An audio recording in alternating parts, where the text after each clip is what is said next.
Hello, hello, hello. It's working. We are in good shape. Hello, my friends. Anyone out there, welcome in. Guapo, always the man.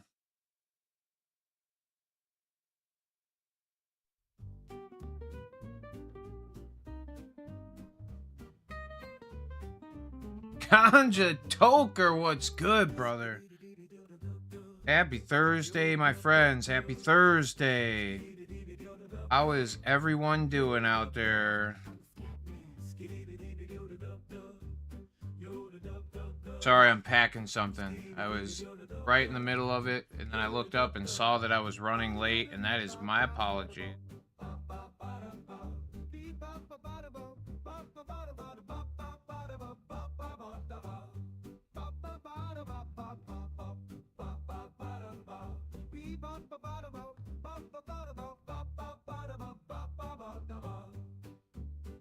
Everybody stutters one way or the other, so check out my message for you. As a matter of fact, don't let nothing hold you back. Let's go, Ganj. That's so fire, actually. All puns intended, too, you know? I'm gonna tell you right now that the stutter and the scat is the same thing. Yo, I'm the scat man. Where's the scat man? I'm the scat man. All right. Well, if you're ready to chooch one, I am too. I just need to hit this water. We are not dealing with the Chippewas today. We got a little Zephyr Hills. All right. Seymour Butts. Happy Thursday. How are you, my friend?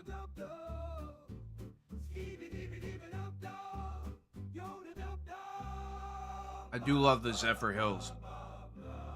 This would be my alternative to the old Chippewa. I'm afraid I've been drinking it for like a week and a half that I'm gonna all of a sudden I'm gonna become a Zephyr Hills man. I gotta go get some Chippewas just to make sure I'm still in it to win it.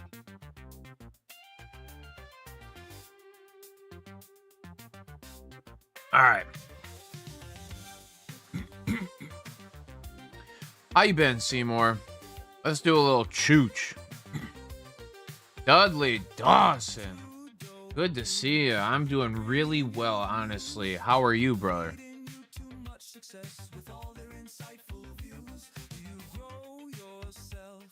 All right, we're going to the old 404. We're going to give you the Taparinos. Cheers to all of you. 8,192. Oh, Ganj, I pulled a God Pack in TCG the other day. It was pretty neat.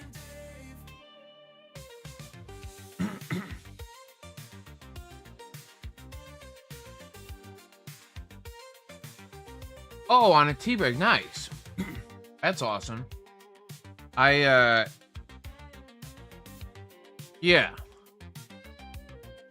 I just recently went through a good one, but I've been contemplating doing a long term and just seeing what happens. Oh, I just got a lot of stuff to get through first. So once I'm through everything, it's a bad way to start your break. It's like, let me start going to the gym after I go to McDonald's. You know what I mean? It's not really a tea break at all. If, there's no break, is what I'm saying. Maybe soon, again.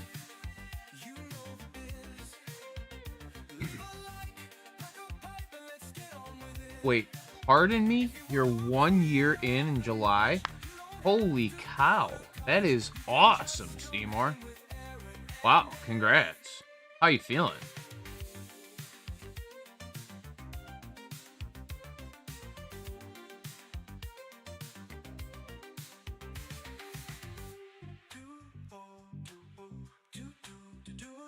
I was talking to some friends this weekend. Same thing. He's been, I think, closer to a year himself. Yeah,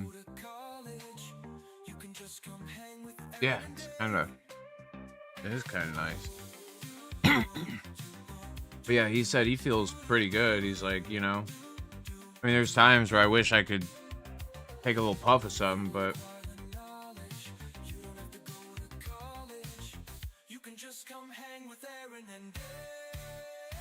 yeah, Seymour, I respect that. I think really there's a yeah, there's a cognition that exists intoxicationless that I think is good for everybody to remember that they have inside of them. Over my last 10 plus days, probably closer to 14 days, I actually left 2 Thursdays ago. So, over the last 2 weeks, I have consumed far less. And, yeah, I can tell you from getting back today and or yesterday, but today really kind of getting back and smoking, you know. I think my face looks sucks on. Yeah, touche.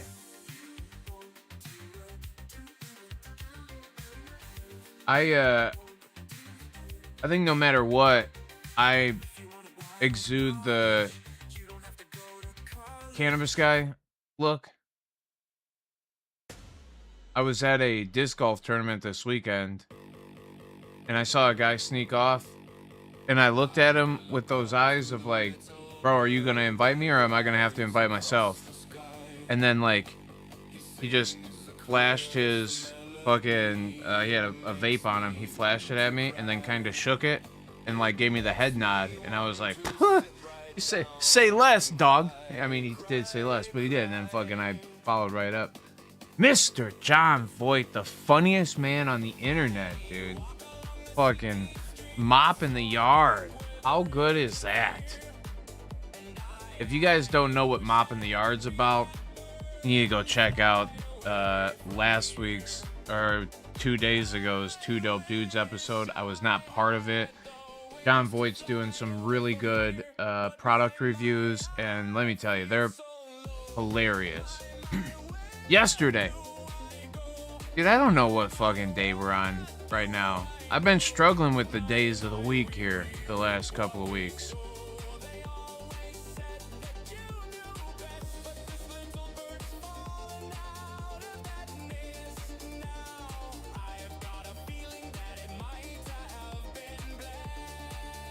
Yeah. It's so good.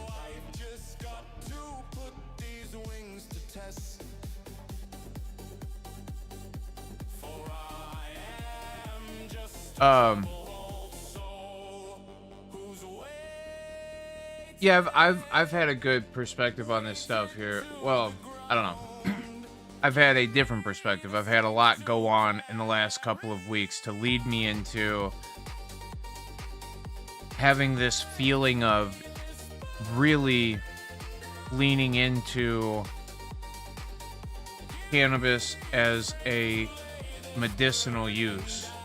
And again, I think all prolonged use of cannabis is a medical use, and I respect that a lot. But I when I say lean into it, I mean we need to figure it out better for the people who need it the most. The fact that insurance will cover all of your chemo treatments, all of your hospital stay. Did I say insurance will cover your chemo treatments, all of your hospital stays, all of the things that you take, but it won't cover the nausea medication? And the nausea medication is supposed to be $647 or $674 per dose. And you're supposed to take it 3 to 4 times a week. So we're trying to charge people upwards of $2,500, $2,600 for nausea medication that's a mandatory thing for chemo treatment is something that, like, I can't necessarily get behind. I'm always for, and you have to remember, I'm not a medical professional. Don't take my words as medical advice. But I will tell you, I've seen a lot of medical care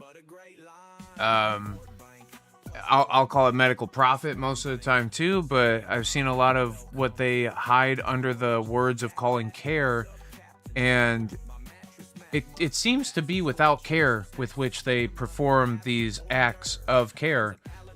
And I understand that there are guidelines and safety markers where some people are allowed to do things and not do things, or take treatments or not take treatments, or platelet counts are not.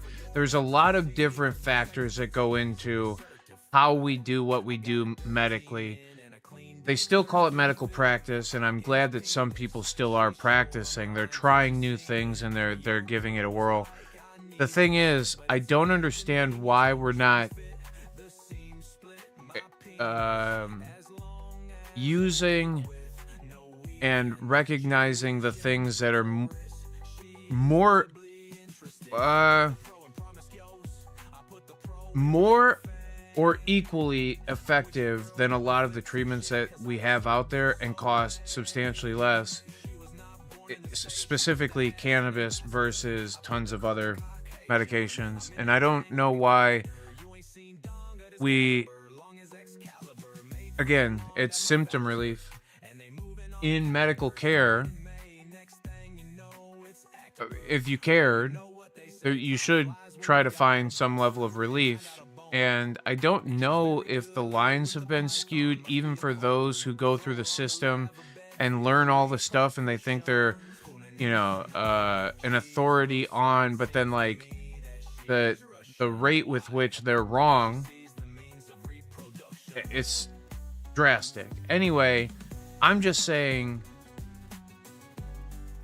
we should be using things that we recognize as minimally harmful and maximally effective,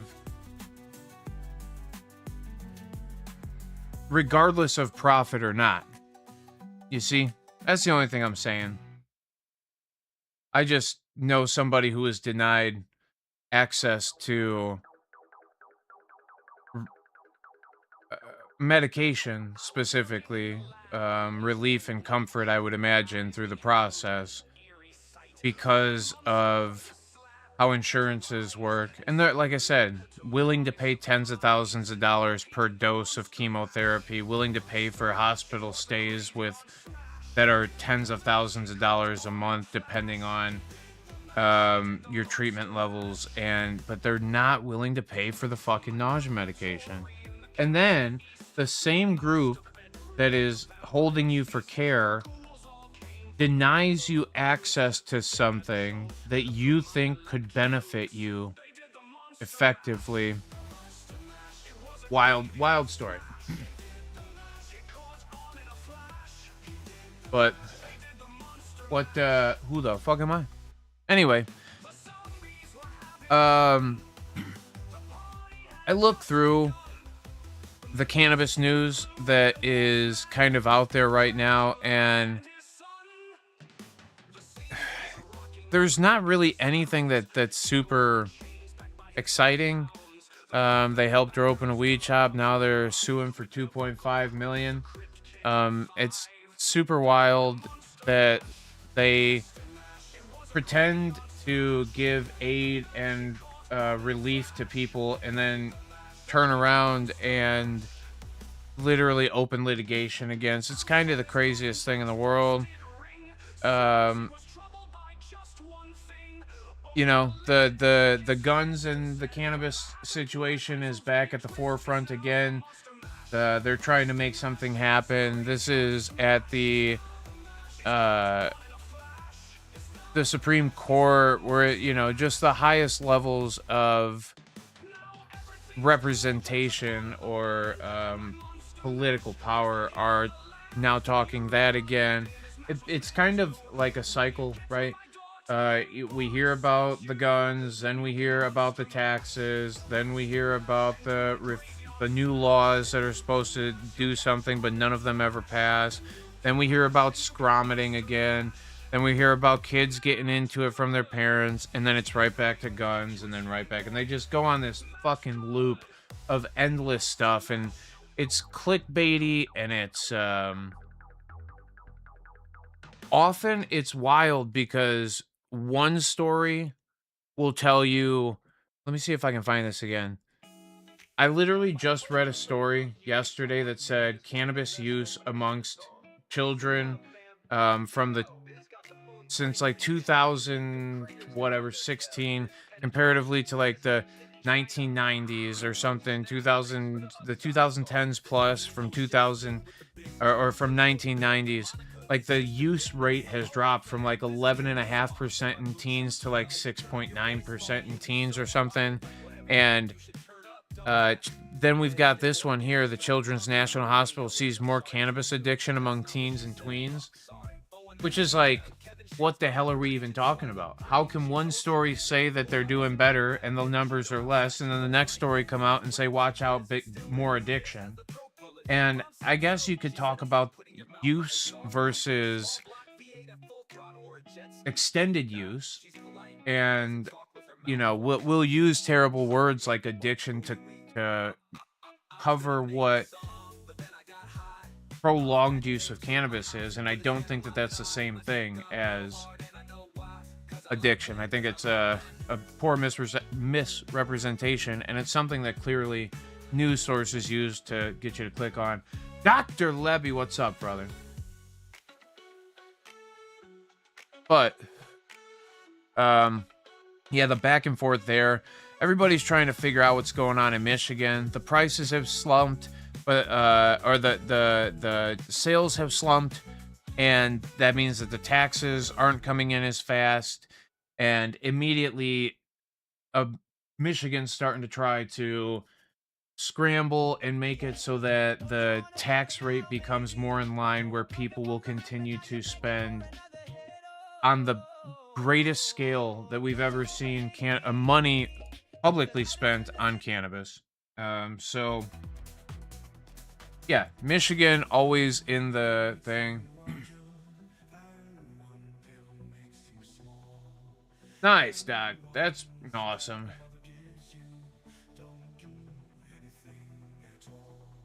How's that going?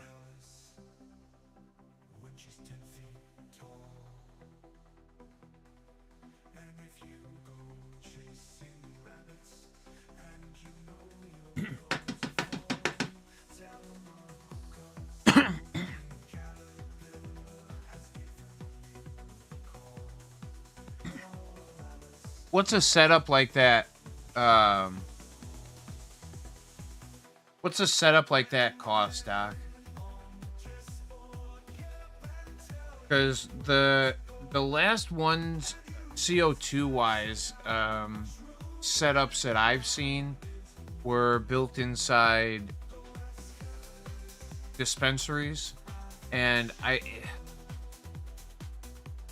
don't know off the top of my head. I cannot tell you confidently what the capacity was, but yeah, I don't remember. I know that they built it in a shipping crate that they put some padding on the outside of and then covered in something else to kind of make it bomb proof, pretty much. I mean, at least it would contain the explosion within a smaller area than if it got big. Yeah,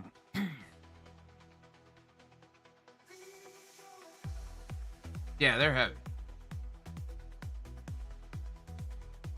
Gotta use for 5. Yeah, that's, I mean, sounds about right.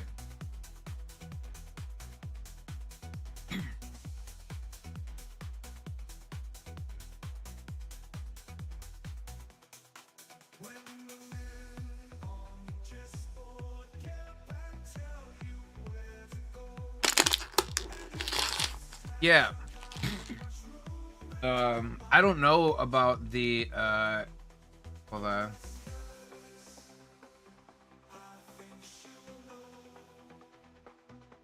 You're really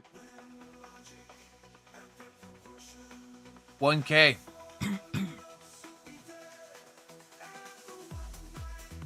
But this is butane, right? Or is this a CO2 thing?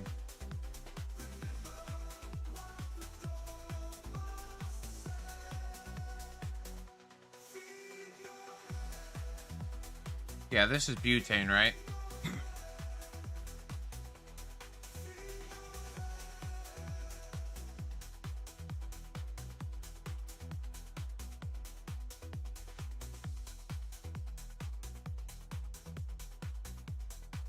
I don't think in Doc, you might be right.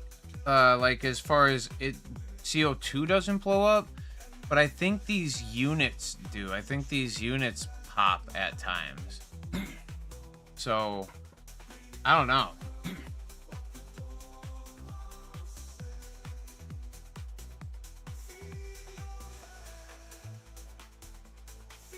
Let's look it up really quick. SST 1100 O2.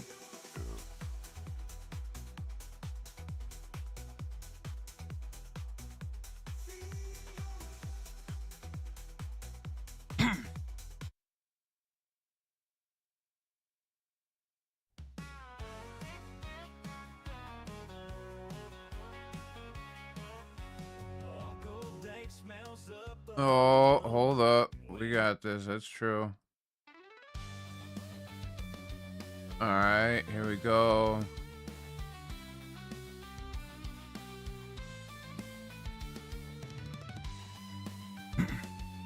Yeah. So, I think this is the part right here, Doc, where like the 10,000 psi. I think when it's inside that container, if the machine itself fails, I think it has the potential of like rapid expansion and therefore turning the whole system kind of into something explosive versus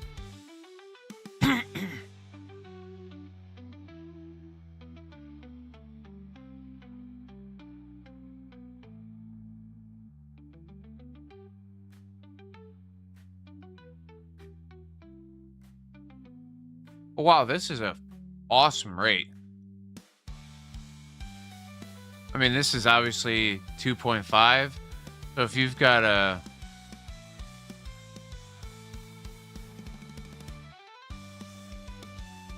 that's pretty neat, man.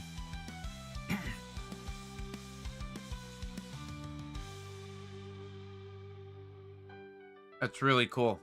Do you feel comfortable using it? Do you know how to use it yet? Are you have you had somebody help you walk you through the process or what?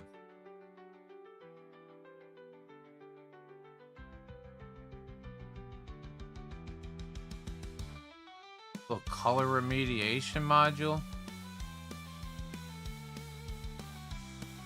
I'll need to read more about this while I'm not on here. Super cool. I wonder what else you could throw through this. Can you, it says fast and efficient extraction of natural products. Now, obviously it throws like, it shows cannabis there, or you could use hemp. I'm wondering what else could you extract with this, you know? Like, are there things that make sense? Can you put like apples through it and get like apple shatter? You know what I mean? Or yeah, I don't know. Can you extract the hamster? Well, yeah, essential oils, Norm, 1,000%. What's up, brother? How the hell are you? That's kind of my other thing too. Is like, yeah, can you just take the essence of anything and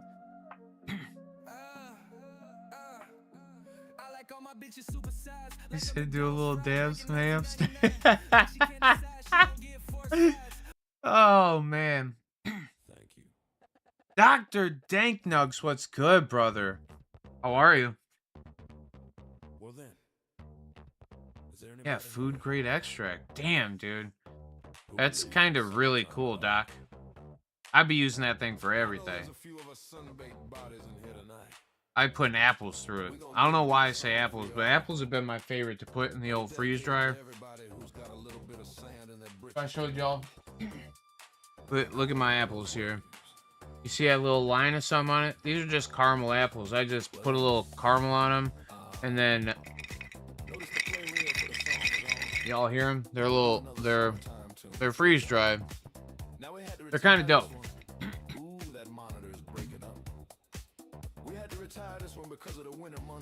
He said, "I'll review it."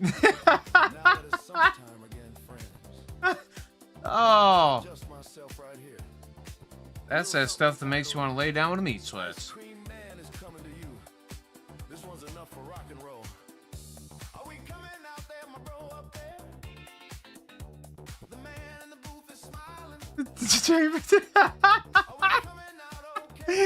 Oh, John, what a guy. That, you know what? You should be on Kill Tony, I think, dude. You're getting a big joke book minimum. You know what I mean? You got them bars, them lines. Cause I got something for you. I'll tell you what it is. I'm your ice cream man. Stop me when I'm passing by. I'm your ice cream man. Stop me when I'm passing by. See all my flavors. Oh, I mean, yeah, we can make the theme right now. It's gonna be. I'm gonna make it short and jammy, dude. I gotta fucking write this down. I gotta write it down, or it's not that I'm gonna forget. It's that you know what I mean? I'm bad at it.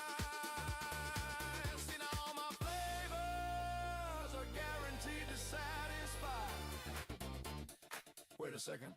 I got one more.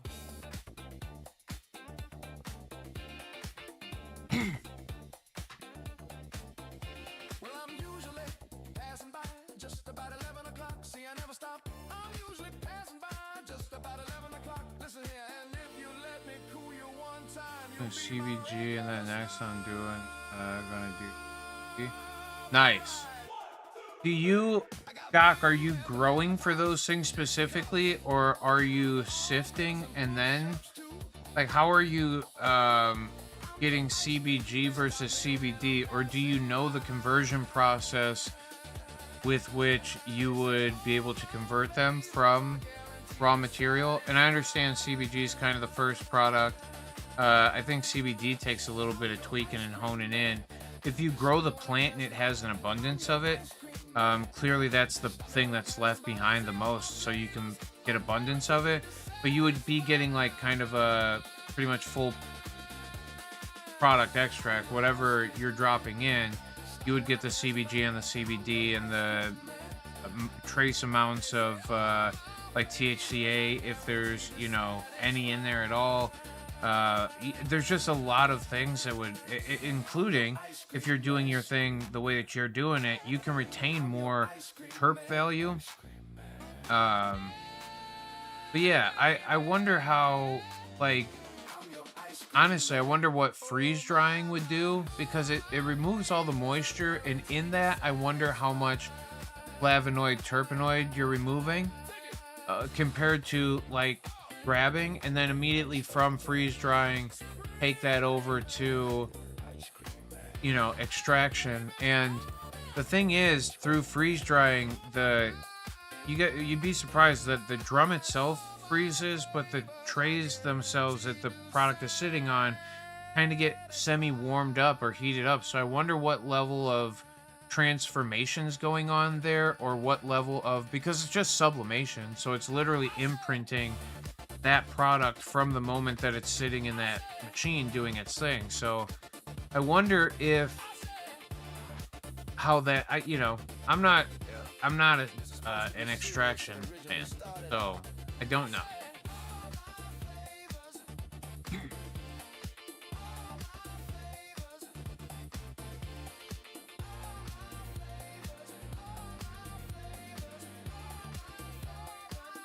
Oh, nice, Doc. That's cool.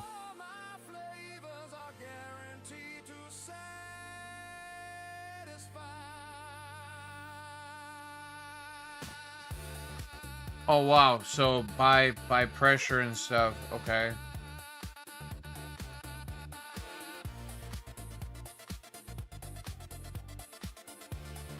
Okay. And if you're running it through filters, then you could be theoretically screening out certain processes. I just don't know the. Yeah, I'm not as hip to the extraction processes. I've definitely been around a lot of them. I was fortunate enough to spend some time in a couple of laboratories around the state for high level cultivation. So I've seen CO2, butane, distillation, and uh, rosin presses. I've also seen bubble hashing, but not at a cultivation level. But yeah, I'm.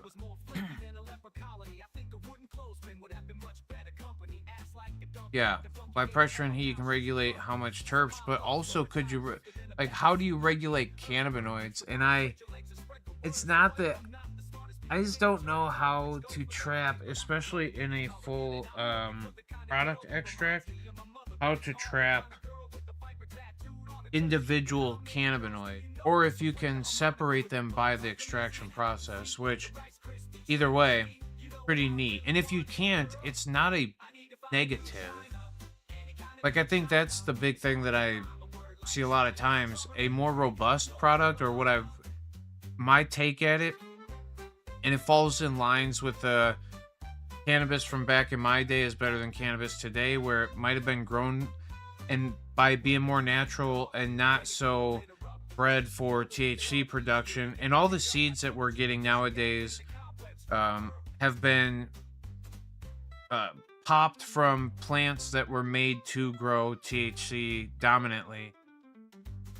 The cuts that we're getting are from plants that were grown to produce THC dominantly. So can we get back to a naturally occurring thing where just whatever the thing does by its environment, and then by that, would we see a higher CBD, CBG, THC, THCV, whatever, any excess cannabinoid that grows on the plant itself? Would we see strains globally kind of be more individual cannabinoid dominant? And I don't like, these are things I don't know. I'm not, like I said, on the molecular science side of things, especially in the growing and extraction side. It's where I would love to know more, and yeah, I don't know. J-Rats, what's up, brother? How are you, my friend?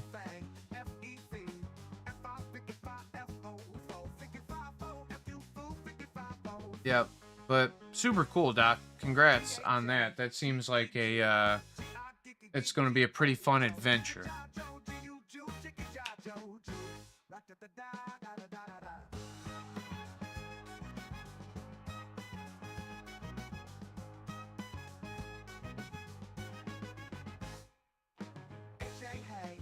The only thing I gotta say about these Zephyr Hills, they're little guys. They just hammer them. Stay hydrated, my friends.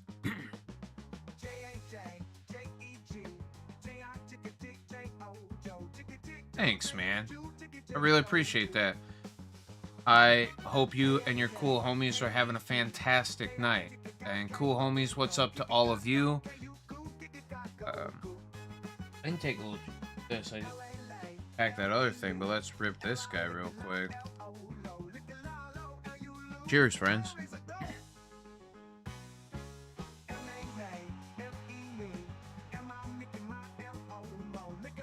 Mr. Sean Whitney, happy Thursday, brother.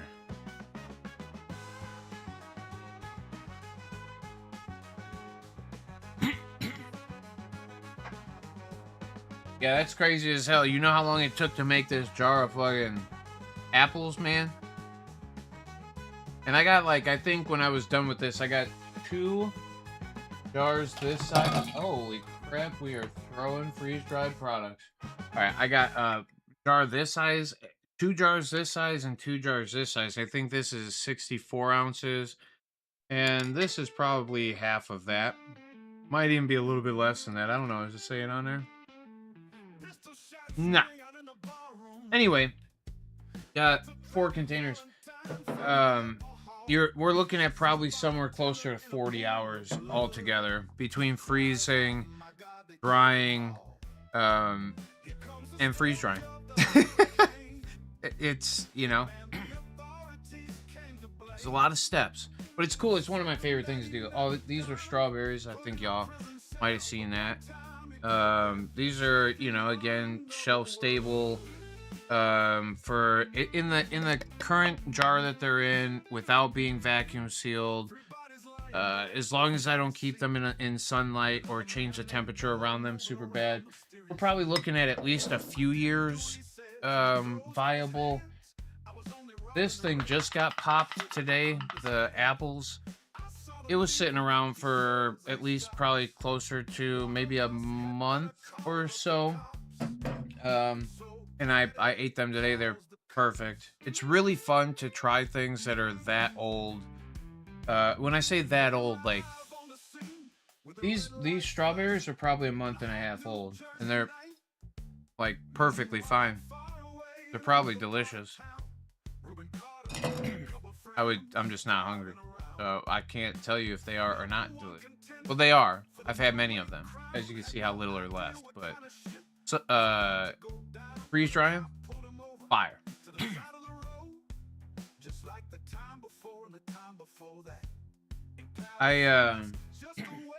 Yeah.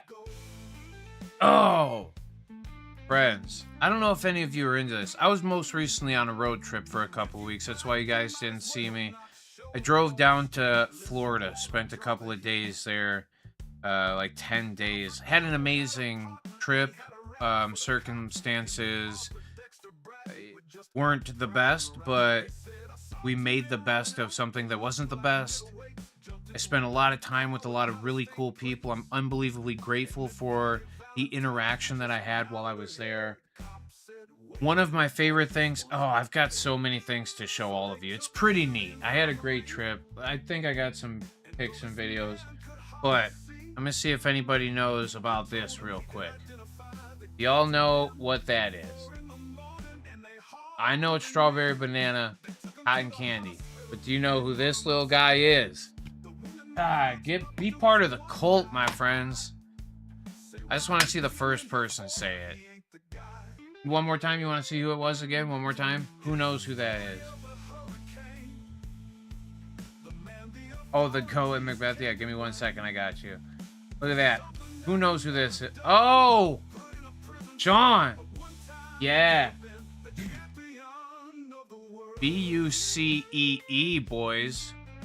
Alright, but yes. Genetic memory, I don't know yet. I literally have them. I haven't opened them.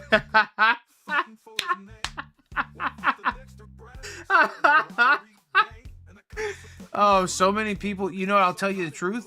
Everybody was hyping up the brisket sandwich in there. It was okay. Somebody might hate me for saying it. I'm not. I don't need gas station brisket sandwiches to satisfy me as far as what Buc-ee's was. I did get the coolest shirt. Dude, I got a lot of show and tell I could do here. But let me see if I can find a couple of things here really fast.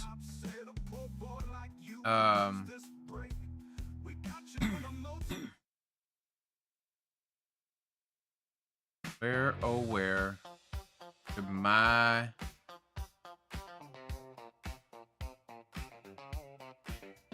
Guap.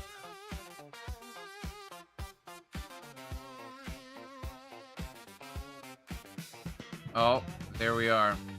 Can I? There you go. Look at that. There we go. That's the... Oh, well, I can't zoom, dude. This here is the man out there. This is... me.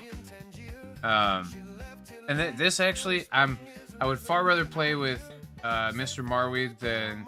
No offense to Paul. I love Paul. I think he's a great dude, but Mr. Marweed was a genuine man. Very fun.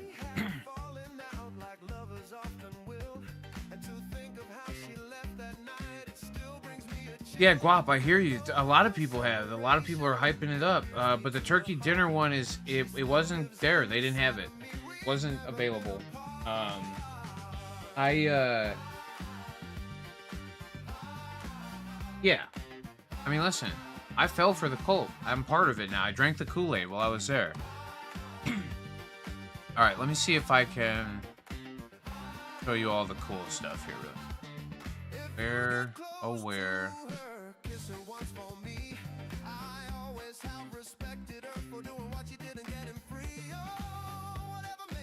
Oh, let's see if we got a... Look at this. Look at this thing we pulled out of the ocean this weekend. Alright. That was, that's pretty good.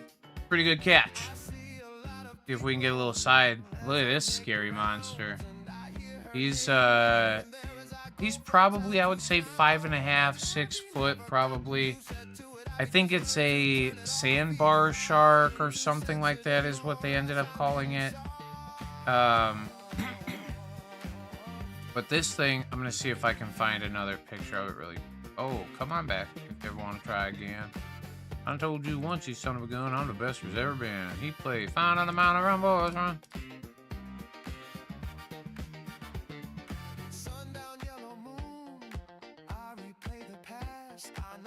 Look at that angry face. That's a face only a mother could love right there. Seems very happy, though. Not really. Just look at the muscles on this thing. It is just a bad mofo. Alright, anyway.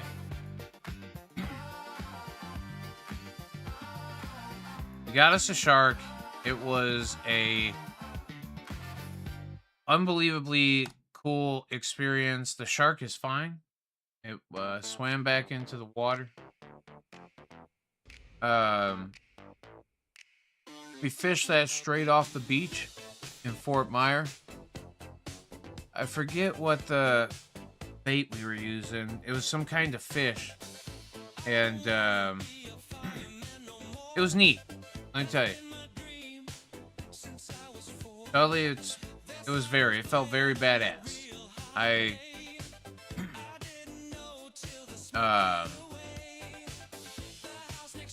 Yeah. The best part of the story, so I was there all day long, and I got sunburned on the top of my feet like you would not believe. I sunburned the tops of my feet, and we did that on Wednesday. On Friday, I was at the disc golf tournament walking a lot. And my feet were roasted. They looked gross. People at the tournament, like, yeah, everybody was like, oh my God, what happened to your feet? I'm like, yeah, I get sunburned. But then I showed them the picture of the shark, and I was like, this is why. And they were like, ah, never mind. Badass. Sorry about your dumb feet. And I was like, yeah, that's it.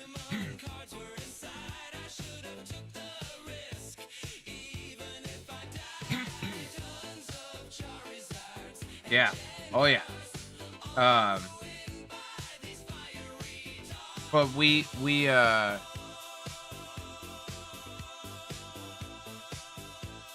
yeah, my feet got cooked. Okay. The reason why my feet got cooked too, I don't know, for all of you who know me personally, you'll know I wear flip-flops a lot. And I got this little like mandal line that's on my feet that looks like the imprints of the sandals are always like burned into the top of my feet.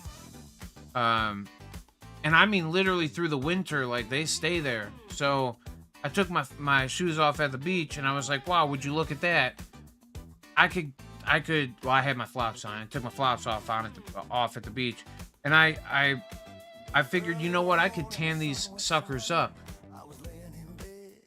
I didn't tan them up. I burnt the hell out of them. Now, granted, I didn't really pay attention. It's been a couple of days. I'll spare you all the looking at my feet. Oh, they look great. Oh, and the tan line is gone, friends. Mission successful. Oh, it's so cool. I haven't seen my feet one solid color in a long time. Typically looks like some Neapolitan ice cream and shit. Anyway,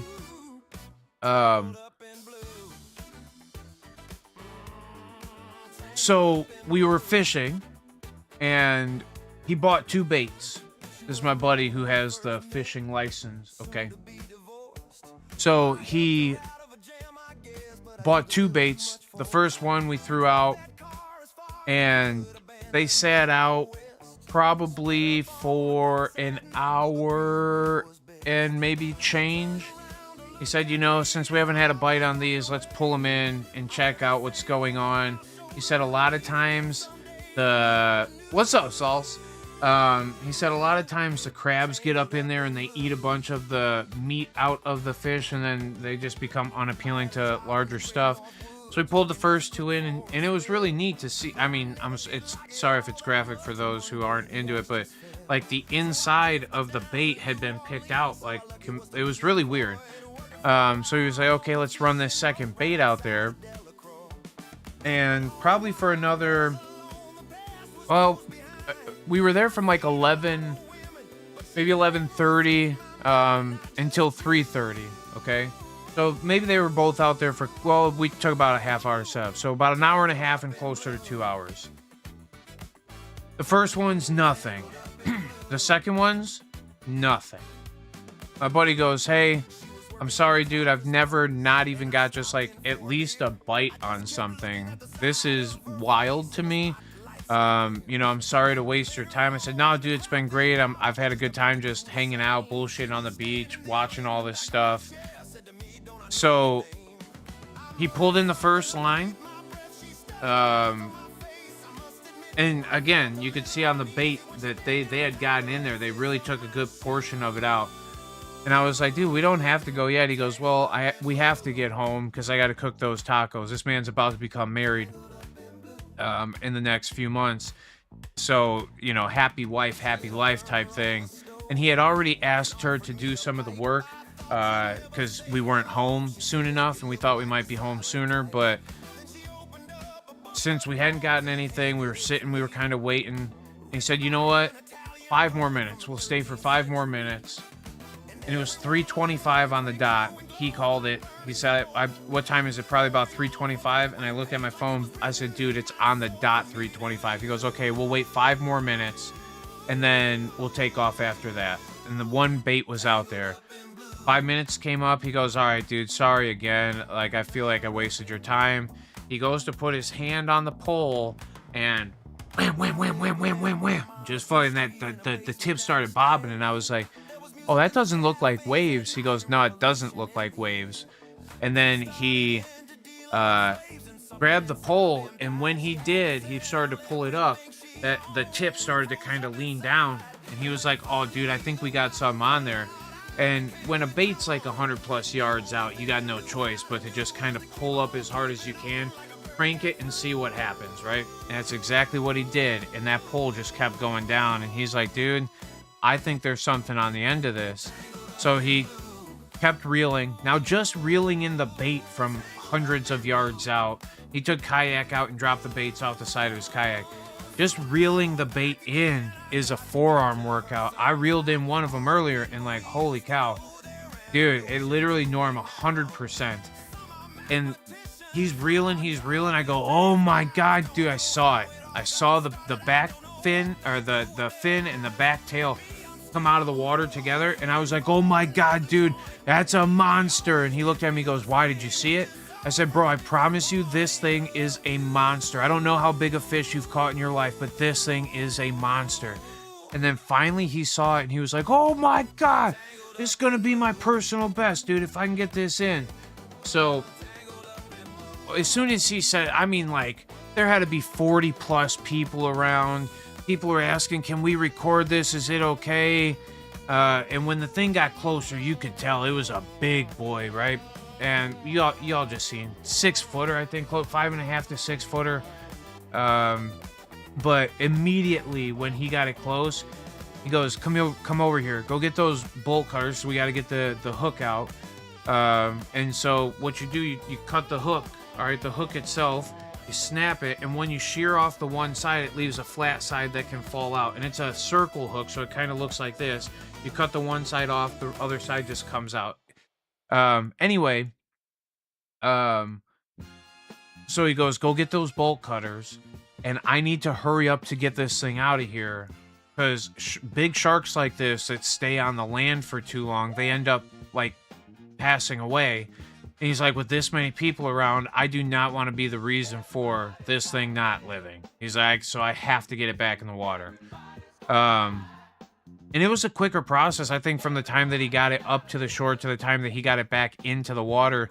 Couldn't have been maybe a 5-minute process at all, but he started dragging it backwards, right, to get that water to pull up into the gills and stuff. He just kept pulling it backwards, and then finally you saw it kind of get into its groove again, and it took off the one way. He jumped out the water the other way, and then as soon as he did, the whole crowd was, yay, yippee, you're a hero. Yeah, but the best part is the whole time, now, he just caught his personal best catch of his entire life, especially on, like, that's his number one beach, the home beach that he goes to. So he goes from doing that, he's got the whole crowd around, everybody wants to ask him a question, and he can't stop talking about how he needs to get home and make his wife tacos, man. And literally, I was like, dude, like, we got this. It's okay. Like, now we have an excuse. We're going to take home pictures of this behemoth and show the wife, and you're going to be just fine. But needless to say, we got the big one. We caught the big one, and he kept the wife very happy. He made some phenomenal tacos that night. Little arrachera. Just unbelievable how good it was. Started off sous vide. I want to say he did maybe, I forget if it was 130 for about 4 hours or 3 hours or something like that. And then when we got home, he threw it on the smoker. Let me tell you, friends, some good stuff. It really was one of the best arracheras I've ever had in my life. But anyway, yeah, caught sharks, watched some of my favorite disc golfers in the world play one of the, I think one of the best courses I've ever seen. The thing was beautiful. I played the course. That was a picture I just showed you a few minutes ago of me walking down. I played the course the weekend before. My buddy, who is one of the best, I mean, he's like probably top still 50 in the world, and then the other kid that I was playing with, probably top 20 in the world. We were playing this round, and he goes, before we started, he goes, you know you're getting your butt kicked today. And I was like, yeah, you're two of the best in the world at this thing. Why wouldn't I get my butt kicked by you? He goes, oh, I'm not talking about by us. I'm talking about by the course. And he was not wrong. I absolutely did get my butt kicked in the world. Like, literally, what Guapo's saying, like, I'm not fluffing. Yeah, I promise you, they're two of the best disc golfers in the world. Theoretically, the greatest disc golfer of our lifetime was the guy that I pointed to. And, yeah, I kind of want to just...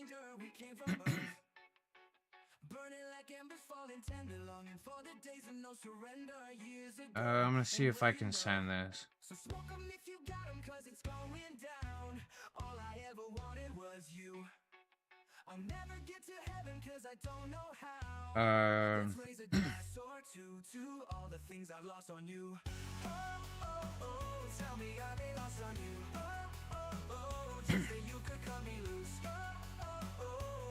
Chi-Town Hi-Fi, what's up, brother? Yeah, but I still think that there's something different about Ken than there is Paul.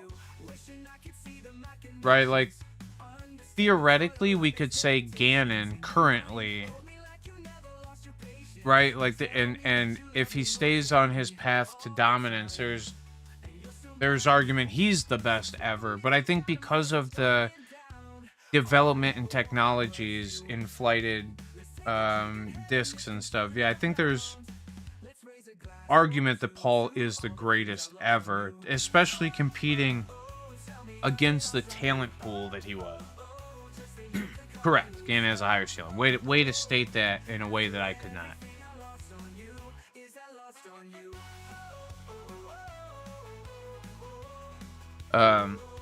I was trying to send these. That's what I was doing. I got sidetracked and distracted. Let me see if I can. There's a couple of like awesome. I really want to show you one thing because it's all that matters in all the videos and photos and stuff that I took. First of all, the trees of this place were beautiful, but past that, I did. Where is it at? Here. How do I send it? All right. Can I send it? Oh, wow. 331 megabytes. I'm gonna need to. Got a dog named Cub? Just 3 paws on the floor. Hawaiian warrior, nah, she's more. Hold on.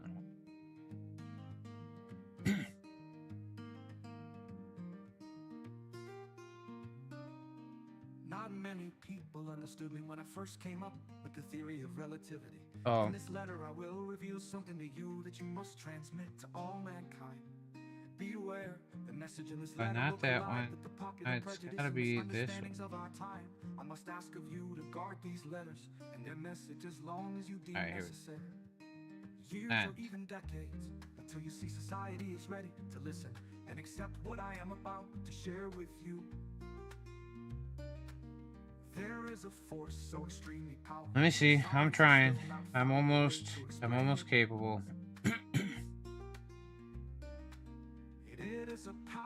I promise you, for those who know. It is also in charge of all phenomena in the universe, many of which we have not seen or explained, yet this universal force is love. Scientists have not considered love in their efforts to present a unified theory of the universe they've neglected. Even though it is the most powerful and visible force out there, love represents light. It enlightens those who live it and receive it. It is gravity because it Wow. makes people attracted to one 680-foot bomb by Gav. That's disgusting, actually. love keeps humanity That's super cool, Guap. violating itself, and it's Okay, this was sent. Now, we live and die for it. Love is God and God is love. here we go. Please be in here.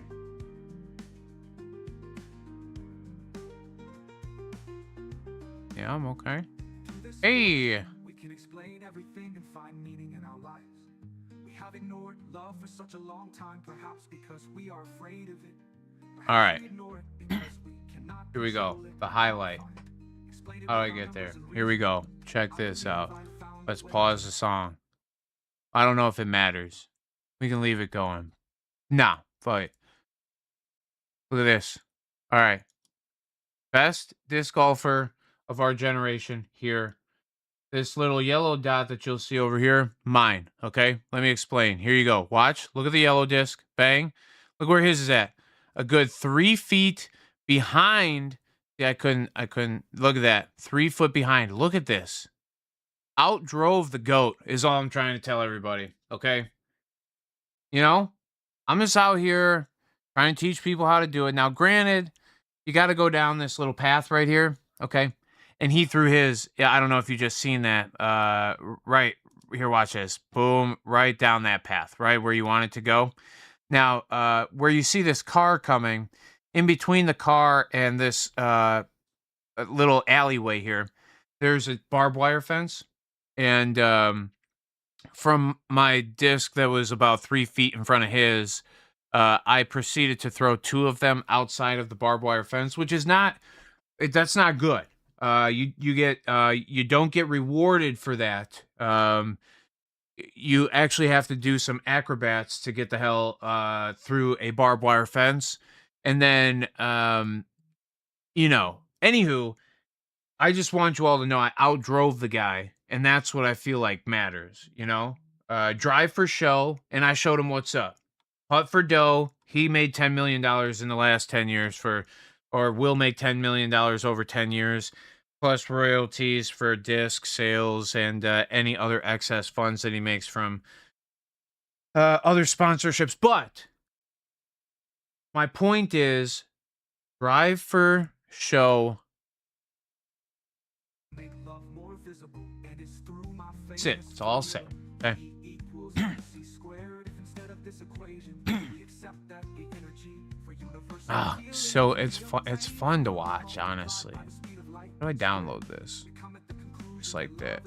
Boom. Ooh. 10.4 megabytes. It was 331 megabytes for my phone. Phones are weird, you know? No, that don't seem right.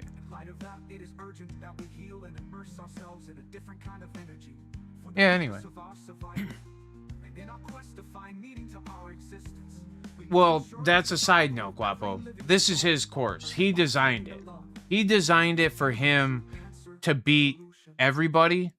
But he couldn't show up this chump, is all I'm trying to say. I gave him the business in one drive. Well, we only played one hole together.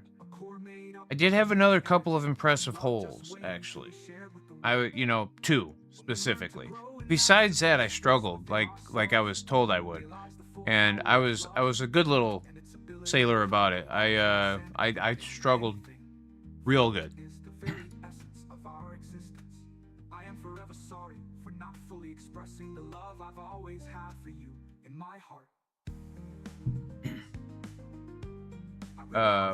Yeah, let's see. I can show this really quick. Let's go back to this really fast, because if Devo filmed it, we got this. This is the young man I was playing with. I don't know if we can see 660 feet, but you see that thing taking off. That's going the distance. It's going for speed.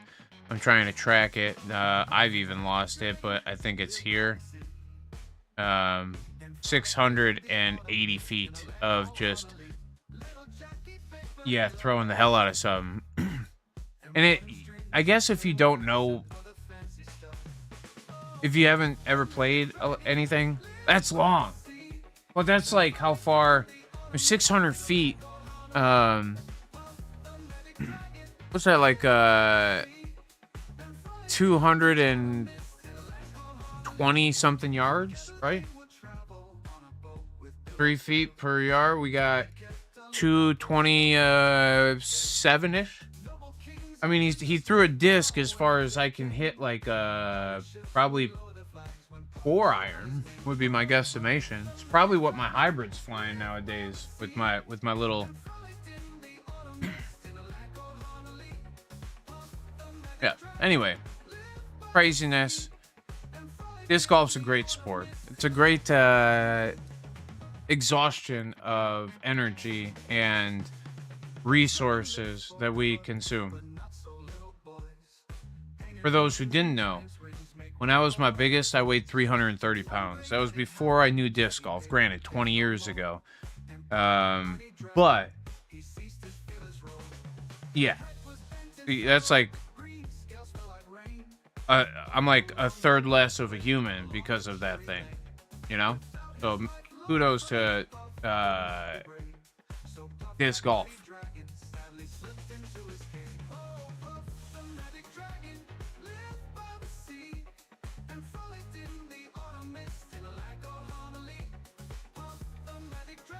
Anywho,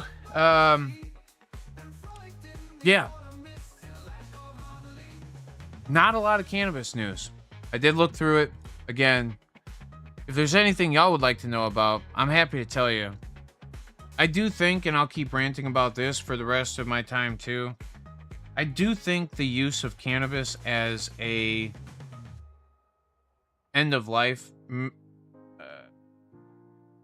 treatment, and not, alleviant, I'll call it, better than a treatment. Yeah, I think it's worth mentioning. And not only worth mentioning, I think it's far better than a lot of the crapola that you're given. Anyway, love cannabis. I think proper use of cannabis is the way to achieve the greatest levels of comfort, prolonged. I think about it a lot. I wonder if we oversaturate ourselves through time. And we all know that this is true to some capacity, that when we use prolonged, and especially at high rates, we don't get the same effects. And to get the same level of effects, which I don't, again, I think we're chasing a dragon at a certain point, and that's why big tolerance breaks and things make a lot of sense to me. When we're doing that, when we're overworking the endocannabinoid system, I wonder if it doesn't somehow long-term affect it, making it less effective long-term. Not that you can't still find the general comforts that we're trying to achieve, but yeah, I think that there is, I think proper use is a very well, it's a worthwhile consideration. I don't know if y'all have seen the Two Dope Dudes episode with Amanda Ryman. What an awesome human, and what a great perspective on cannabis use. And she said it really well, like, if you haven't reconsidered your cannabis use and you've just been using the same way forever, really try to understand what this thing's about. And if you use properly for yourself, again, that there is a varying scale for everybody, but if and some people, it's just blow the roof off. I'll take as much of it as I can, as often as I can, and that's where my comfort level is. And again, I think that's part of this chasing the dragon that I just mentioned. I think we just go, okay, well, I could have as much as I want, so it doesn't matter. I'll just take as much as I want. But I think, think about it this way too. When we were children, I'm sure we could have eaten mountains of candy and Doritos and been just fine. The older that we get, the less our body is tolerant of eating mountains of candy and Doritos. And maybe some of us are still doing it, but eventually the overexhaustion and the overuse, the overworking of those things that it takes to break them things down, eventually those systems go bad. And if we're saying, well, we can't use the guy who smokes cigarettes for 90 years and is just healthy as an ox as our outlier and go, well, if he can do it, I can do it too. We're all different altogether. We can't look at Willie Nelson and Snoop Dogg and go, okay, as long as I keep going and they're doing what they're doing, then we're all fine and dandy. We can see very much topically, like with our eyes, some of the longer term effects that some of those prolonged uses have taken tolls on both of those people. Cheech and Chong, it's the same thing. It's not that they're any less intelligent or not, but we definitely understand the and they have reputations to uphold with the thing. So I don't know if they want to, but I also don't know if they can slow the use down a bunch, right? Like, could you imagine? And I think Willie has. I think Willie slowed down, like, inhalation. At least he's publicly said so. He's getting older, though, so it makes sense. But could you imagine if Snoop Dogg came out and all of a sudden said, yeah, I'm not the weed guy anymore? It just doesn't feel right. Tommy Chong and Cheech Marin, is there any way that those guys come out and go, yeah, we're not the cannabis guys? I don't think it's even reason. I just don't think it's possible or reasonable or... Anyway, I just... those should not maybe be our outliers, and those should be maybe our outliers and maybe not our norms, right? Where we go, okay, if they can do it, I can do it too. They're paid to do it, and yeah. Oh, did he really slow it down? I mean, I don't doubt it. I don't see how. Oh, yeah, yeah. Yeah, he said he was going smokeless. Yeah. Or giving up smoking. I think that was his whole shtick, yeah. But I don't think that he, like... I don't know that he slowed much of his consumption down.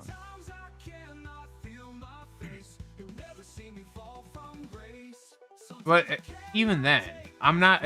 go ahead and do it. You're fine. You know, do whatever you want to do and whatever you're comfortable with.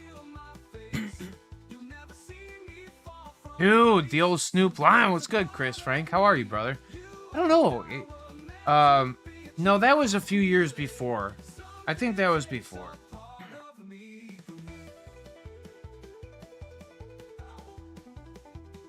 And I think he was still pretty heavily... See, like, I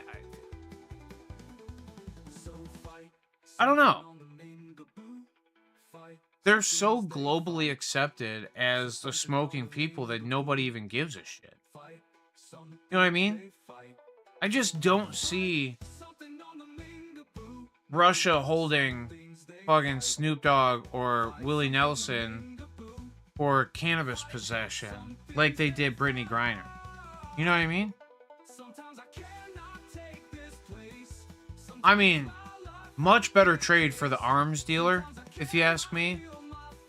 Get back Snoop and fucking Willie. Get back the boys, you know. And I'm not saying don't get back the girl, like, bring her back too, but we should have negotiated a little bit. We should have saved the arms dealer for in case they ever nabbed up Snoop or fucking... Yeah. I don't know. Who's to say?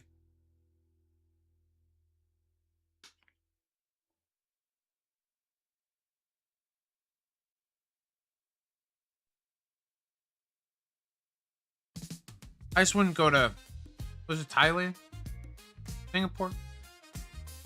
Where is, I think, one of them still holds a crazy death penalty for it.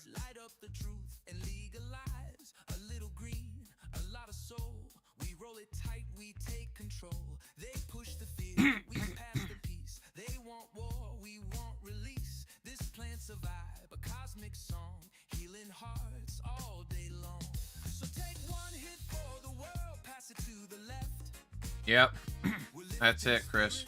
That's what I was thinking. Yeah, but they commonly are, and it doesn't take a lot of possession for them to get all, you know, murderous. You know what I mean? That's sketchy. I don't know.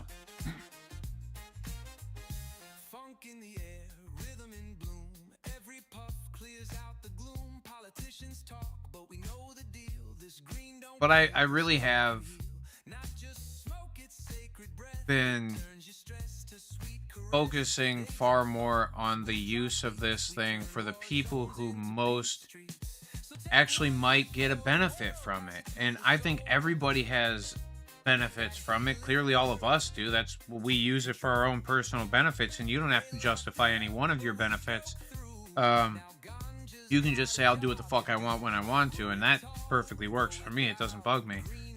But I genuinely think that there are so many people who would benefit from the regulation of their endocannabinoid system through the use of exocannabinoids. Like plant-derived cannabinoids that are regulators in the same way plant-derived vitamins are regulators as well, right? Like, and then if we just put the proper amount of each of these into the system, then we have a far better potential for regulation. And I can only hope, right?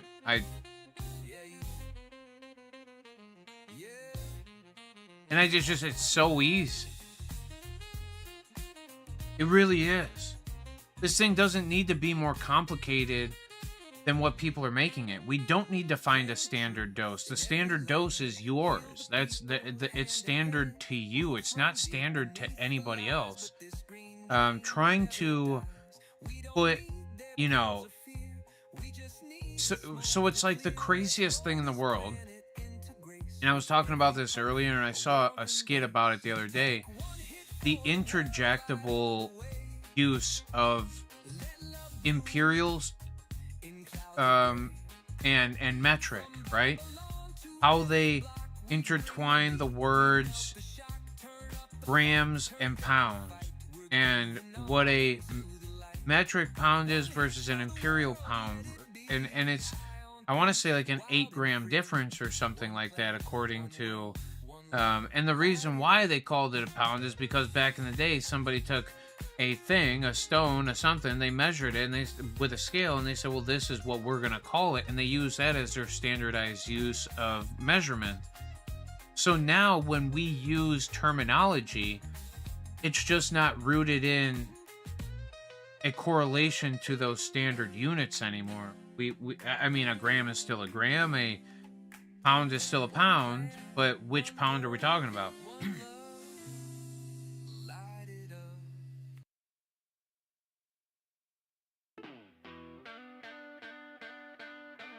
That's it. I mean, literally, Chris, you nailed it. I don't, and that's why when everybody says, well, we need more research, for what? What does research, and trust me, I'm with it. Do more research. Find out the things that are benefiting individual processes and resolving individual issues. But again, I just use the word individual in both of them because there is no blanket statement. And we can tell that by the use of the same products. Okay, so where I watched some people come in, get the heaviest sativas in the world, and tell me that they were going to use them to go to sleep with, and it's the only thing that helps them get to sleep. Where I could give them the heaviest indica in the world, and they told me that was the thing that got them mentally focused and ready to, you know, clean the house and shit.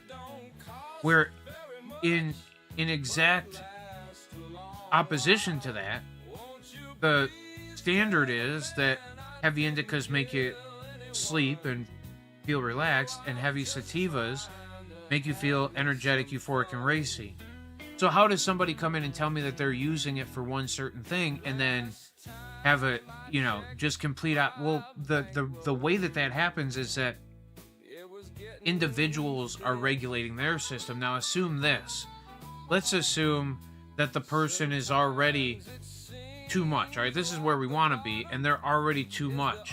Okay, if we push it even further up, it might break the scale, it might pop the ceiling, and then drop you back to some level of normal. It can't like push. Or in straight reverse of that, if you're kind of down and out and you can't really get yourself up to comfort levels, you use that thing and it brings you back up.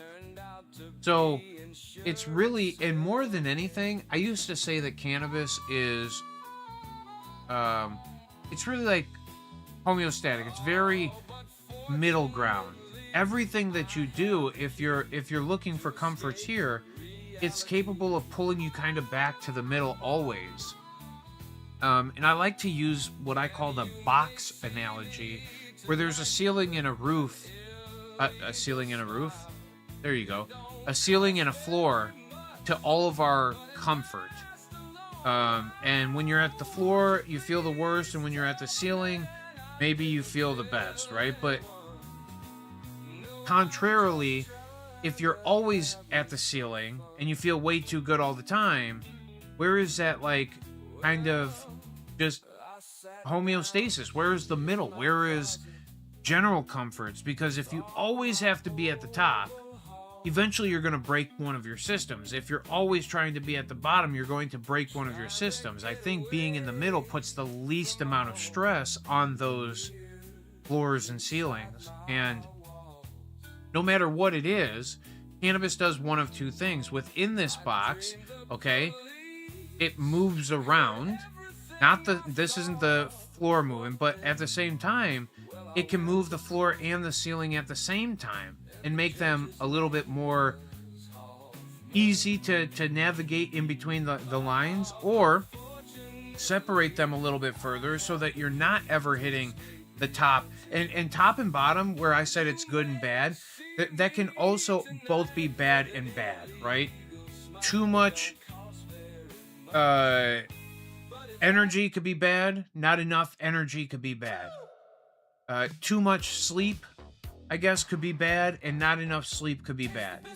Too much eating could be bad, and not enough eating could be bad. Well, we want to regulate those things and put them in the middle. So cannabis is generally, no matter what it's going to do, I think THC in itself, and maybe not cannabis as a whole, because I think terpenoids kind of, so in this thing, I think cannabis helps you take incremental steps. It's a chop thing, where sativa, indica, they kind of scale where the chops are going a little bit. But like, if you're tilted down but you're still taking a step towards the middle, you have a potential to get up to the middle and kind of coast back down, or you have potential to get up to the middle and kind of coast up past. So I think that's why I'm saying each one of our boxes is individual. Each one of where we feel our floor and ceiling is, that's what makes us us. Your muscle fibers are stretched out this much. My muscle fibers are stretched out this much. Brand new teen's muscle fibers are stretched out this much, right? It's this idea that the longer that we go through the process, the more deterioration, the more inflammation we're dealing with. And in that scale of things, how do we find the best level of comfort? And, you know, again, the regulator that is cannabis might be effectively one of the best at doing everything within the box. Up, down, in between, move up, incremental, kind of sliding scales, kind of real quick peaks, real quick valleys. Like, you can really do anything within the box as long as you understand what the box is. And the box is you. This is you individually. This is you taking your health into your hands. It's recognizing what the box is. There is no dose of anything across the board. Height and weight matter for all of it. Well, and even then, height and weight matter in certain capacity. Where I watched a literal one of the biggest fellas that used to come in, and I don't mean like weight wise, I mean height, weight, everything. He was just a large man. He could eat 5 milligrams of a gummy and be absolutely obliterated. I had this little frail 93, 94-year-old woman that used to come through, and she would eat 25, 50 milligrams at a time sometimes. And I think that past height and weight, right? Because that's a standardized measurement for a scientist who's trying to get these things to move up and down, right?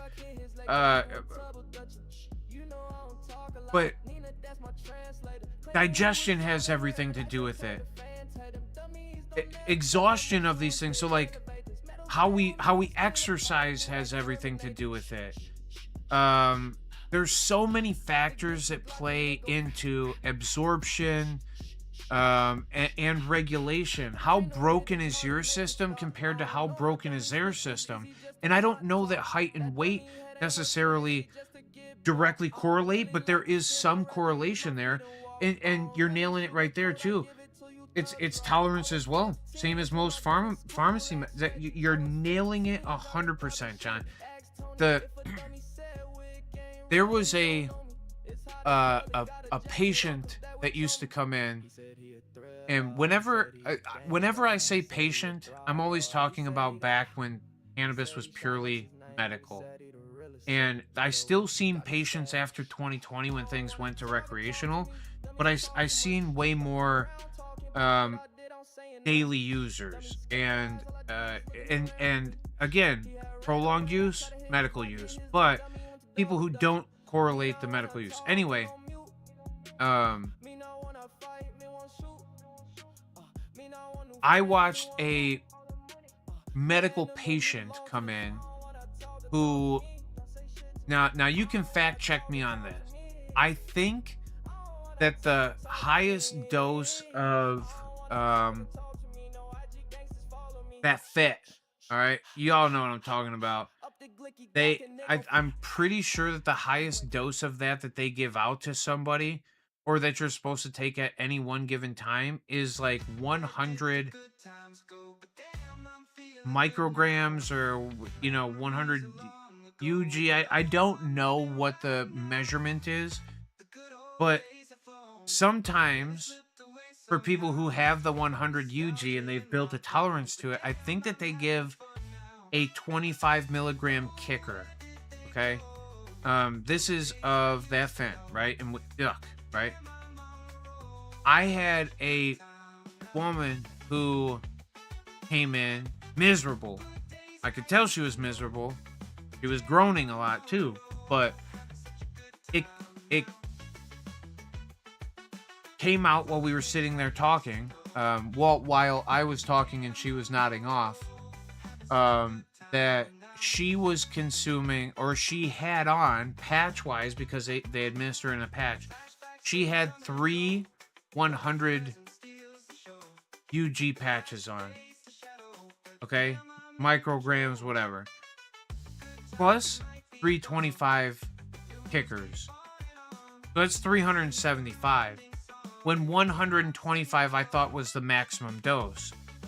Now, the reason why we have a maximum dose is because once we go past that on a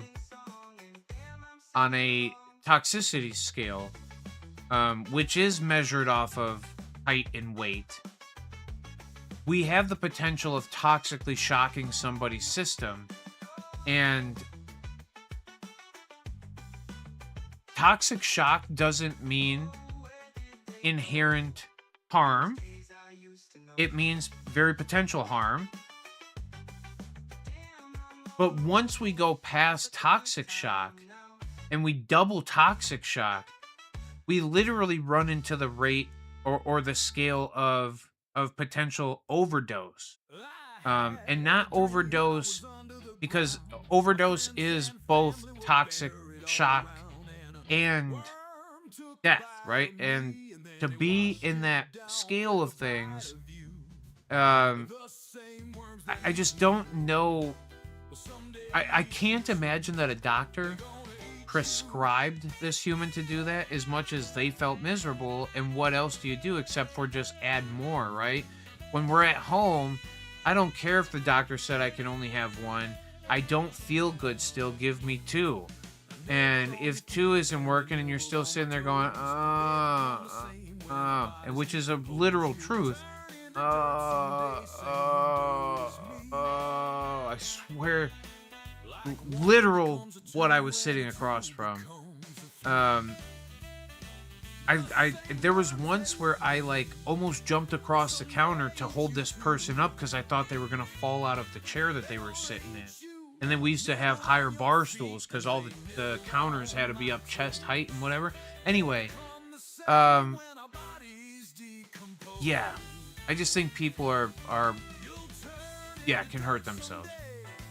Any meds will differently. That's why side effect damage some and not others. And that's I think the whole point for prolonged excessive use, where have we seen the side effects in Snoop or Willie Nelson or Cheech and Chong? We really haven't. And everybody uses those as the gold standard for this thing, but I think that they might be the outliers. They might be the ones who've made it without excessive harm or immediately visible harms, right? But as I said, we can all see topically some types of the stereotypes peeking their heads through. Some of the slower speech patterns, some of the kind of more just naturally kind of chilled out, And is that a bad thing or not? I don't know, right? I just don't. I don't want to be the one who's made the example of, where people go, see, you know, that's why you don't do too much of it, because there is potential harm. And we all know that there is potential harm in this thing. To claim that there is zero potential harm is to turn a blind eye, right? Yeah.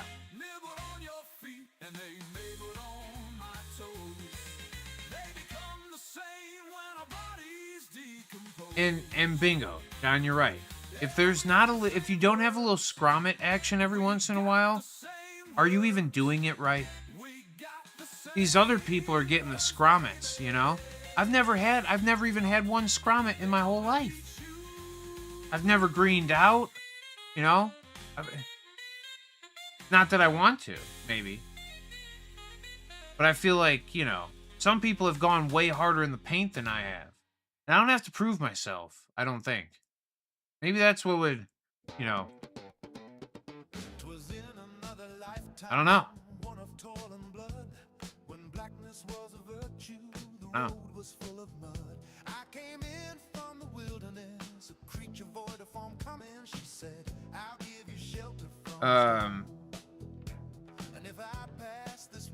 Yeah. Yeah.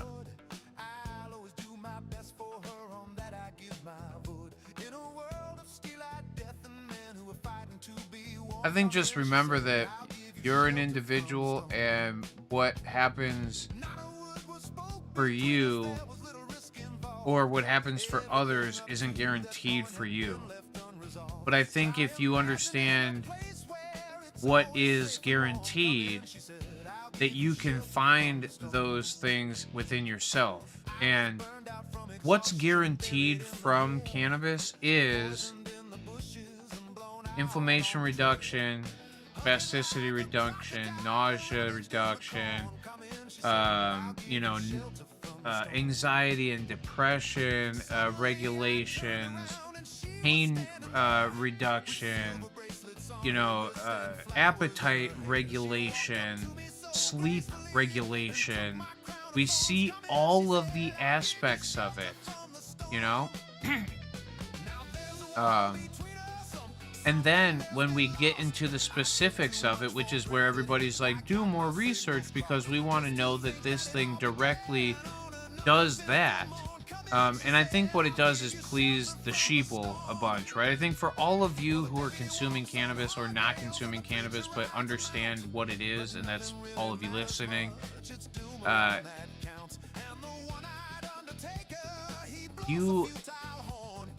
you've unlocked some capabilities or some potentials within your life where, like I said, you have taken your health in a very serious way back into your own hands. You know that you could regulate all of these things at any point within your life. And if you experience them, you know that you have something that you could turn to get that effect from. And if you've figured it out yourself, that's great. Or if you've listened to me enough, that's great. Or you've heard other people explain the ways that have made you feel comfortable to consume the ways that you do. There are just some really cool results and some really cool, even past that, glory stories that make this thing a worthwhile, investment for, and invest your time, invest your money. And I don't mean invest it for like long-term investments. I mean invest it as in give effort to, because you're worth the effort. It's the same thing like, going to the gym, or I guess, to the disc golf course, or for the extra walk, or committing to not eat that one donut again, or, or the second donut, or the third donut, whatever it is, it's making those individual commitments to yourself to not do things that will deteriorate you naturally. And I think that you can do the same thing with cannabis. You have ways of both ends of it where, don't hurt yourself by properly consuming, and don't allow yourself to stay in this place of miserable discomfort because you have a regulator that you know works. So anyway, I love cannabis. If you do too, thank you for sticking around, hanging out, chatting the thing up. I am grateful again for this community and allowing me to sit around constantly and talk about why I think we're benefited by this plant. And I've only talked about it in a very physical manner tonight because that's where the most apparent change typically happens. Well, I mean, so like mentally and spiritually and emotionally, the things that cannabis can kind of do to help clean stuff up, you do see that in a physical manner. So somebody who is generally anxious, right? The tapping of the fingers, the chewing of the fingernails, the bobbing of the knees while you're sitting around, that like kind of nervous energy thing that goes on. Through cannabis consumption, you can see the kind of regulation of that. For those who are depressed or on the other end of it, lacking energy or motivation or anything, we can see that kind of pull people out of the funk and get them into the level of production. And those are physical responses. So, like I said, the more apparent the things that we see when we see the physical change in somebody, that's what I like to see from this thing, right? There's a lot of personal spirituality, personal explorations that go on, emotionally and again, spiritually, mentally, that kind of keep us, help us kind of retrain the mind away from fear response or immediate trigger responses and to slow them down into cognitive beneficial responses, both externally and internally, things that where, whatever it is that makes you kind of, if you're at the house by yourself and you're worried about all the things going on around you, how do I slow that down and find a place of resolve and comfort and trim the fat, right? Like, and for me, I've been told many a times and through, most recently I was having a conversation with somebody and I was talking about kind of how I think about things, and they were like, do you think you're ADD? I said, I don't know. I think that thing, what ADD is, attention deficit disorder, according to how we classify it, I think because of some of the modern means of entertainment, but also, it's like the phone, it's the scrolling, it's the quick instant gratification, it's the flipping through the channels, it's the from store to store, aisle to aisle, bounce, there's something new in every direction. I think that makes us all kind of think very sporadically at times, and I think to hone that in through the use of this thing is unbelievable. Gary, what is happening, brother? Lucy and Anita, happy Thursday. Sending love down to my Kentucky fam. Gary, did you see that I was in Kentucky the other day? Yesterday. I was just driving through, and I was way on the west side of it, kind of shooting up as quickly as I could get into Illinois. But yeah, I was in Kentucky. I was the state felt awesome. I could feel your presence in the thing, bro. I was over by Paducah, the Quilt Museum. I didn't go to the Quilt Museum. I was also told there was a Superman Museum, and they told me that the Superman Museum would be underwhelming if I showed up to it. I said, yeah, I'm not nothing against Superman. I'm not a Superman, super fan or nothing. I'm also not a quilt super fan, but I did think that maybe seeing the Quilt Factory or the Quilt Museum might be as entertaining as a Superman museum. The reason why it's the Superman museum's there, though, I guess, is because it's the only city in the United States called Metropolis. I didn't know this. You learn something new every day. And then, just like I was talking about, your ADD kicks in and you forget something new every day, too. So, you know.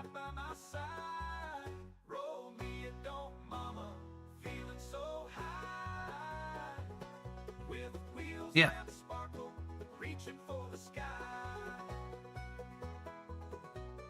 Long story short, fuck yeah, Kentucky. And even more so just because Gary, Anita, and Lucy, y'all are there. Bam. Squad. Oh, I did go to Buc-ee's. Did I? Oh, I already told y'all about that. I love Buc-ee's. I'm hooked. I was so pissed off that I couldn't get to another one. I only was able to go to 2. They were on the same road in Georgia. All of about 100-ish miles away from one another. And I went to one of them on the way down.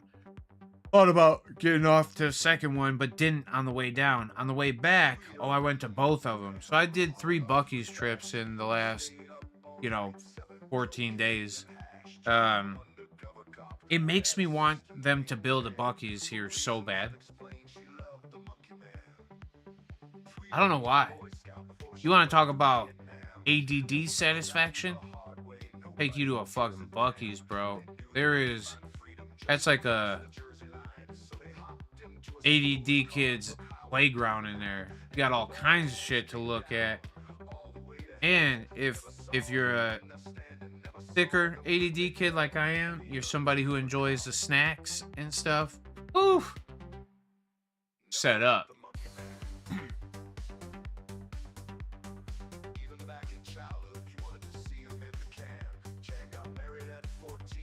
Oh, Mr. Rourke, what is good, brother? Happy Thursday. I'm pretty pumped. I've been seeing you. I'm sorry.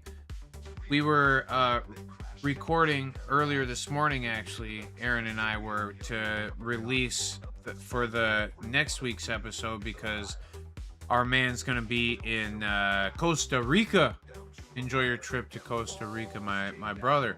But so we were recording earlier and he pulled up the live chat and was going through like who was in the live chat, and I saw that you sent a message, and yeah, I didn't see it. I was driving while I was typing in the chat yesterday. But I was like, when I was like stopping, I would pick up the chat real quick, or when I heard something important, I was like voice texting, telling it what to say. But anyway, I just saw your message today. It's so good to see you. I've been missing all of you, really. I've been missing having this conversation.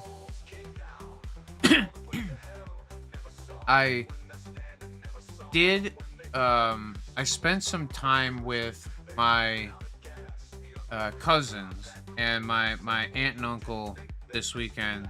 I haven't seen them in 20 plus years. And one of them is an addiction counselor at the VA. So somebody who deals with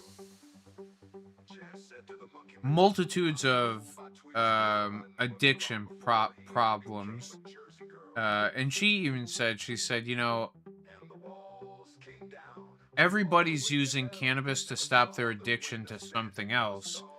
A lot of people are, but nobody is claiming that cannabis is something that they're addicted to. And I said, well, I understand why. And I promise you, like, I could quit at any moment. It's not something that I'm forced to do. It's something that I want to do.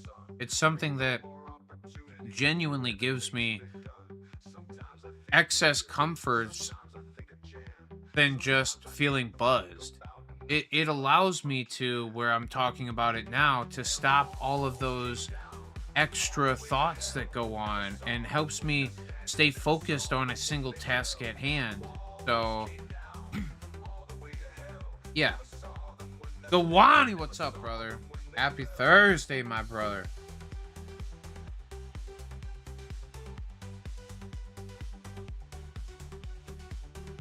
Oh, nice, Gare.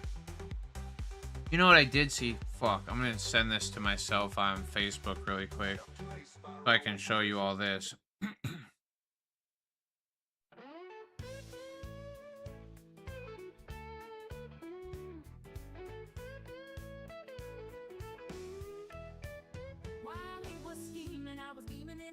Hold on. Can't believe that I caught my man cheating, so I found another way to make him pay for it all. So I went to Neiman Marcus on a shopping spree, and on the way I grabbed Solly and Mia. And as the cash box rang, I thought everything away. Oops, there goes the dreams we used to say. There goes the time we spent it away. There goes the love we had, but you cheated on me, and that's for that now. There goes the house we made a home. There goes you'll never leave me alone. For all the lies you told, this is what you owe. Hey ladies, when your man wanna get buck wild. Hold on. Y'all may appreciate this. This thing is just taking forever. Alright. Come on. Come on, bub.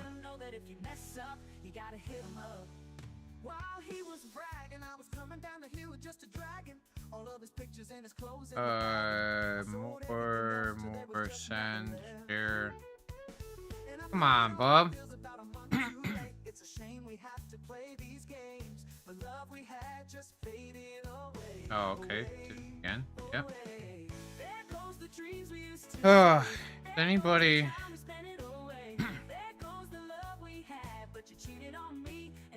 Here you go. Got it. Bang, bang, skeet, skeet.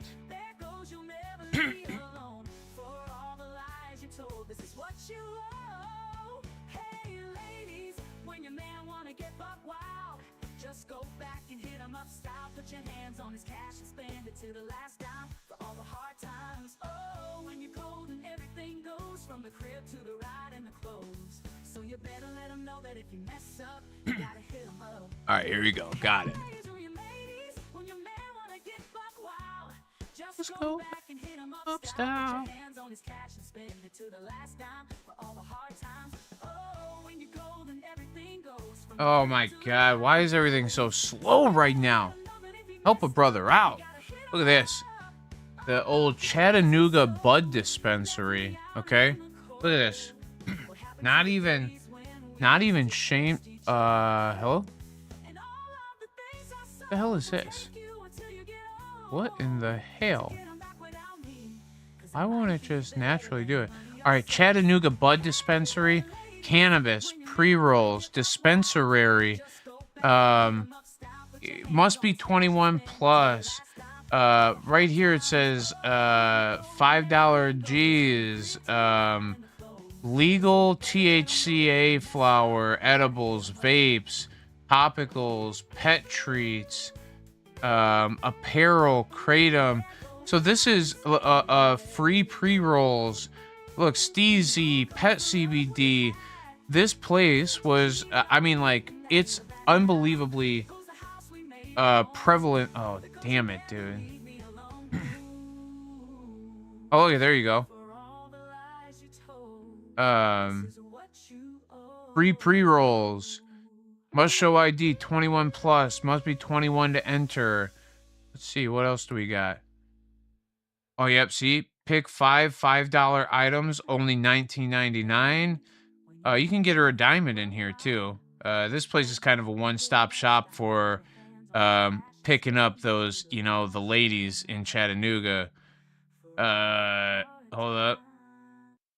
Nicotine vape sold here also. 10% off military discount. That's what I'm talking about. No backpacks. That was directly next to, as you can see, there's the edibles sign. That was right next to the mush room, which had coffee, gummies, drinks, chocolates, vapes, grow kits, and more. Ever tried mushrooms? That's right next to the steak and sushi house, too. But you see Chattanooga Bug Dispensary and the mush room. They are sharing walls right there. He said Bucky's Buds. John, that would be awesome. That's what they need. Wimmy wham wham wazzle.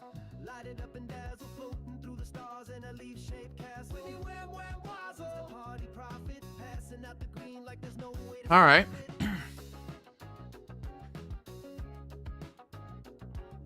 Yeah. Beaver Nuggets got a whole new fucking appeal, you know what I mean? We call them Bucky's Nuggets. Bucky's Nuggies. Yeah. Either way, you get what I'm saying. That's what they need. We should pitch it. I did see that the Bucky's in Tennessee is one, I forget which one it was, is recognized as the biggest convenience store in I don't know if it said in the state or in the world. Or not in the world. In the well, it theoretically could be in the state or in the United States. But either way, it's a big joint. You know what I mean? Convenience store wise. And they sell fucking everything. They got Bucky's Beaver Nugget scented poopery, dude. Let me tell you, they got everything. Incognito. What's up? And literally the best bathrooms. You are in. That's a fact. That's some clean bathrooms, bro. Why can't all places, man, I don't know how you feel about this or not. Why can't all places build just that wall that's in between, where you're lining up in the urinals and shit?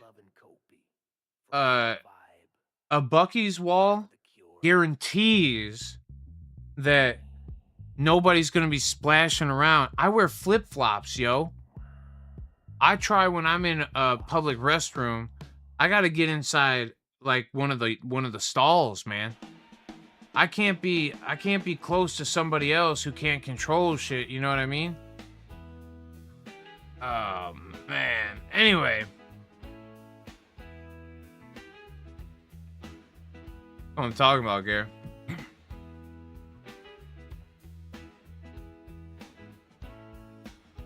This is a private party.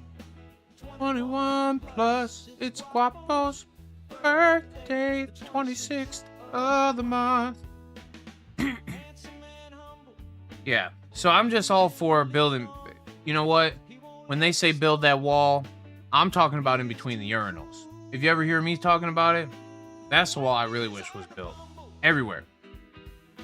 You know? Separate, you know, they say separate church and state. I'm talking about separate my feet and pee. That's a necessity. Two dope dudes on a couch, just a couple of Harrys, bringing community together, supporting dope people. Guapo is a dude full of love.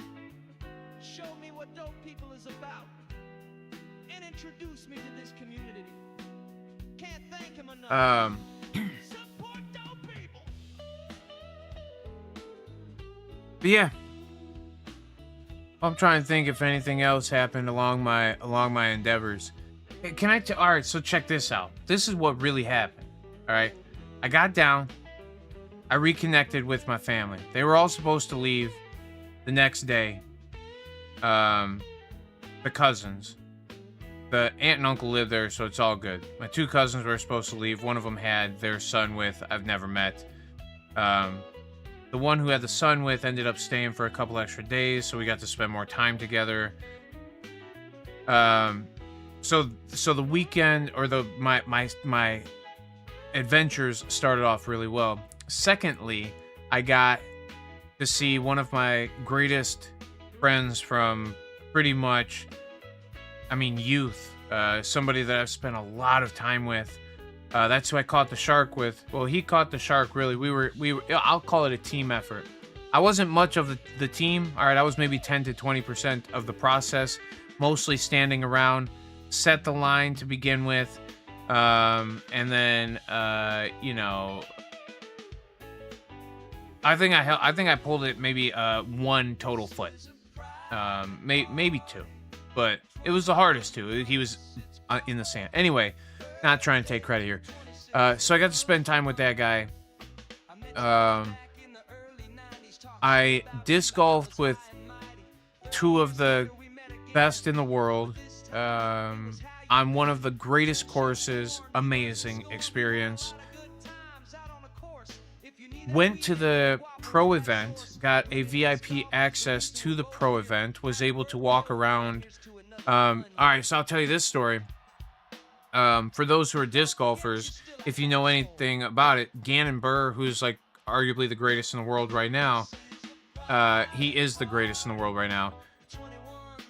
He broke disc golf a couple of times within the last couple of years, and because of him, they've had to put up mandatory signs, which a mando, if you're not familiar with disc golf, means that it's a sign that says, fucking go this way. Don't go this way anymore because you potentially hurt somebody, so go this way.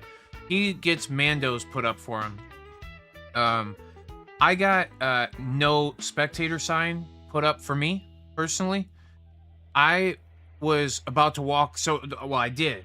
I walked over the ropes because I was with two of the players' wives and one of their mothers, and we walked over this rope to go watch them play up through the hole and whatever, and some guy with some flags who felt very in charge, he was like, you can't come this way. And I said, yes, I can. You're wrong. I've literally been coming that way. Look at my really important badge. It says VIP right on it. I'll do what I want. And he kind of yelled. He pointed at me, but he was walking away. It seemed like an intimidated thing. All right, I ain't trying to flex, but I would have if I needed to, and I did with my words. I was like, "Fuck you, man. I'm coming." And he was like, "No, you ain't." And he left. So then my buddy came up, and I was like, "Yo, he just said we can't come over here. What do you? I got your pregnant wife with me. This other guy's wife and his mother, like, what are we supposed to do?" He said, "Dude, don't get me in trouble. Just go down the hill over this way, and it'll take you out to by the bottom of the next hole." I was like, all right, whatever. The next day I showed up to the same spot where the ropes were at, and I was just going to walk over them. But on this day, there were signs at both of the roped off parts that said no spectators past this sign. And immediately I looked at my buddy's wife and I said, I think that's because of me. And she said, we know that's because of you. There's no doubt. You're the reason why the no spectator signs went up. And it was on day 3. There was already 2 days of me going past the ropes. Anyway, long story short, they kicked me out. And they wouldn't let me through.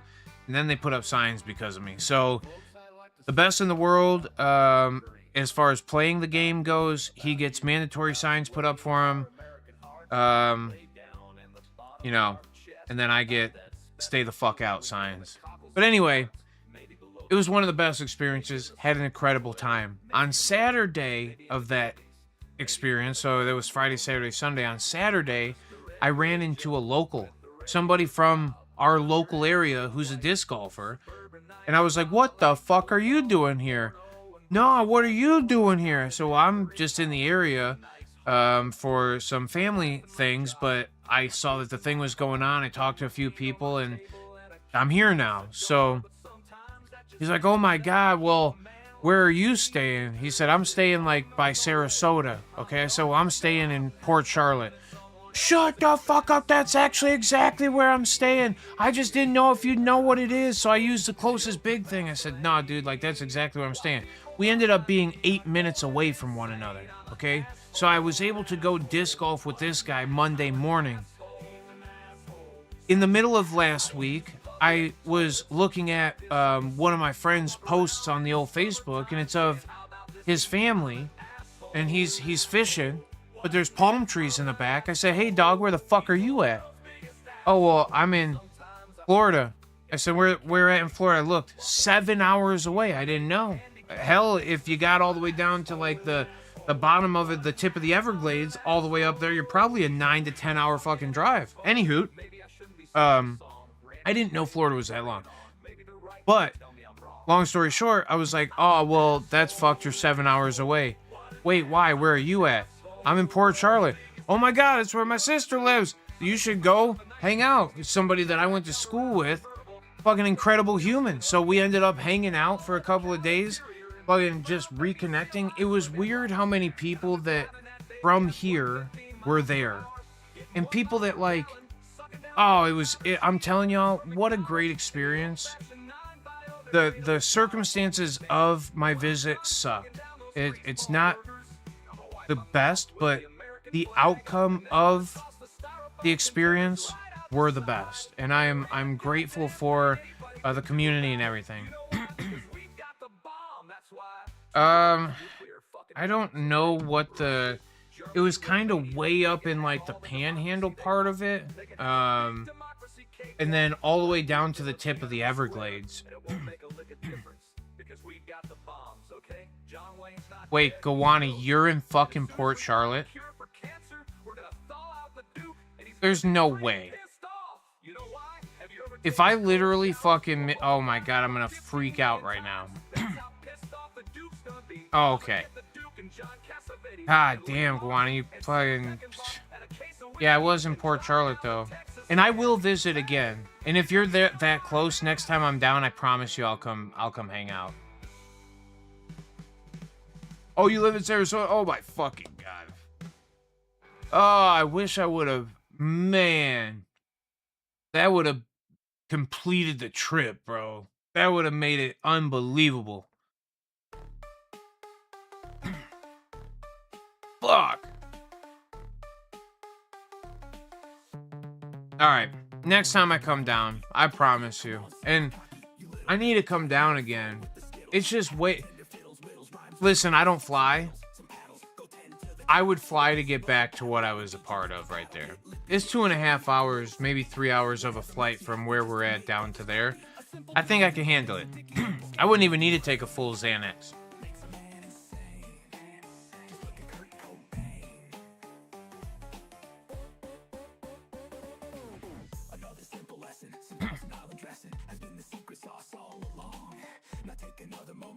But yeah, we, Guani, did you see the shark?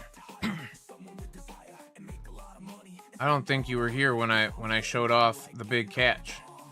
I'm gonna do it one more quick time. Just because I think... where'd it go? Where did it go? Which way did she go?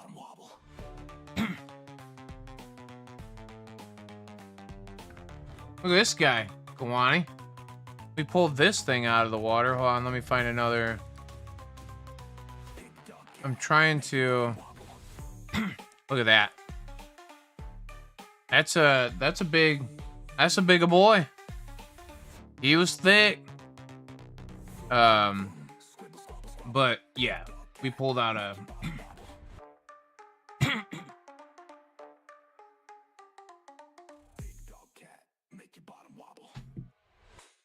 Pulled out a good one.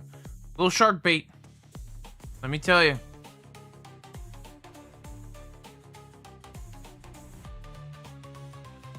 Dude, look at this action pose here. Look at this. Look at the bend in that pole. Huh? Gawani, it's a... I think what people were saying is that it's a... Does sandbar shark make sense? I think that's what they kept calling it. And you might know better, but that's what I was told it was. And look, I swear to goodness, like the most wild thing, he's pulling in this rod on the left. We're leaving. Look at everything is packed up. This is right before, I mean, and I wish I could like show photo details. Is there a way to... Oh, okay, Bubba.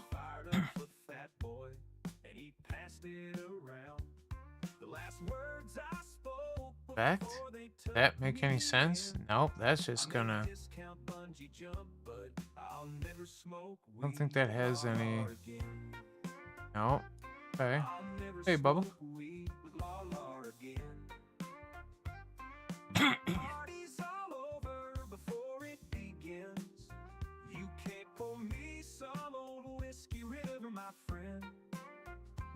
Nice. Yeah, see, that's what I mean. He had to put it into the into a shark page and ask people, and that's what they said. Oh, I would love to see Yeah, Gary. I would love to see my friends. I miss all my buddies.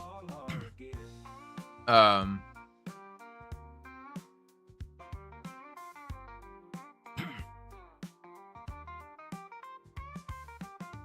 We hopped on his old bus, the honeysuckle rose. The party was Huntsville, but it was after the show. Alone in the front lounge. Oh, Garrett, 1000%. We need a.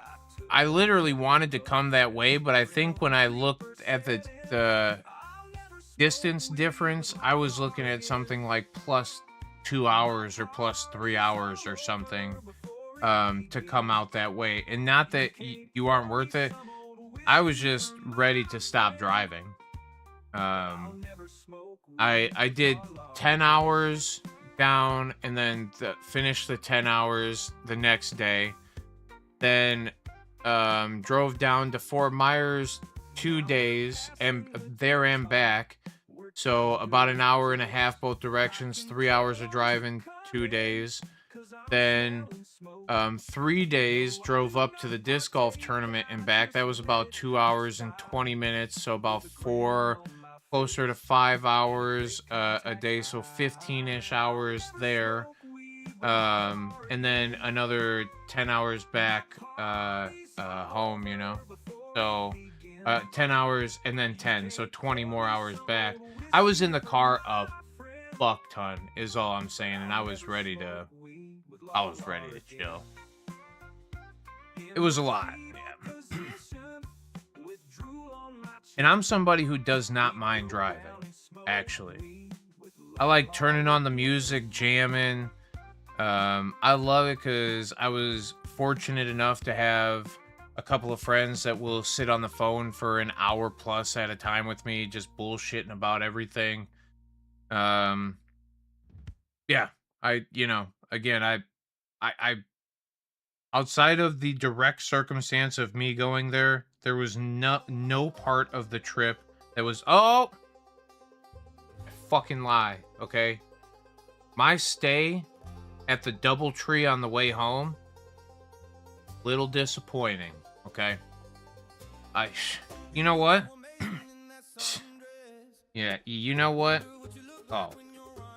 I was unable to show these photos to anybody else, but now we're in it to win it.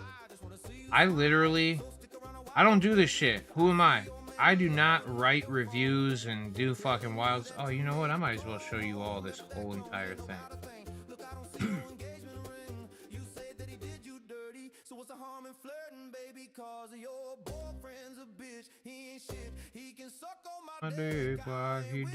Oh my god, it's gonna fucking break it again. Okay, hold on. One more time, sorry.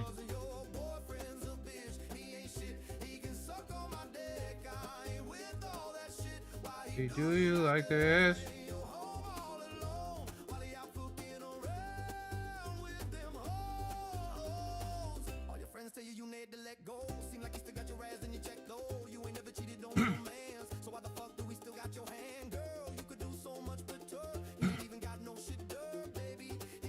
Alright, here you go. Done. Done it up. Not now. Do what I told you to do. Okie doke. Oh shit, now.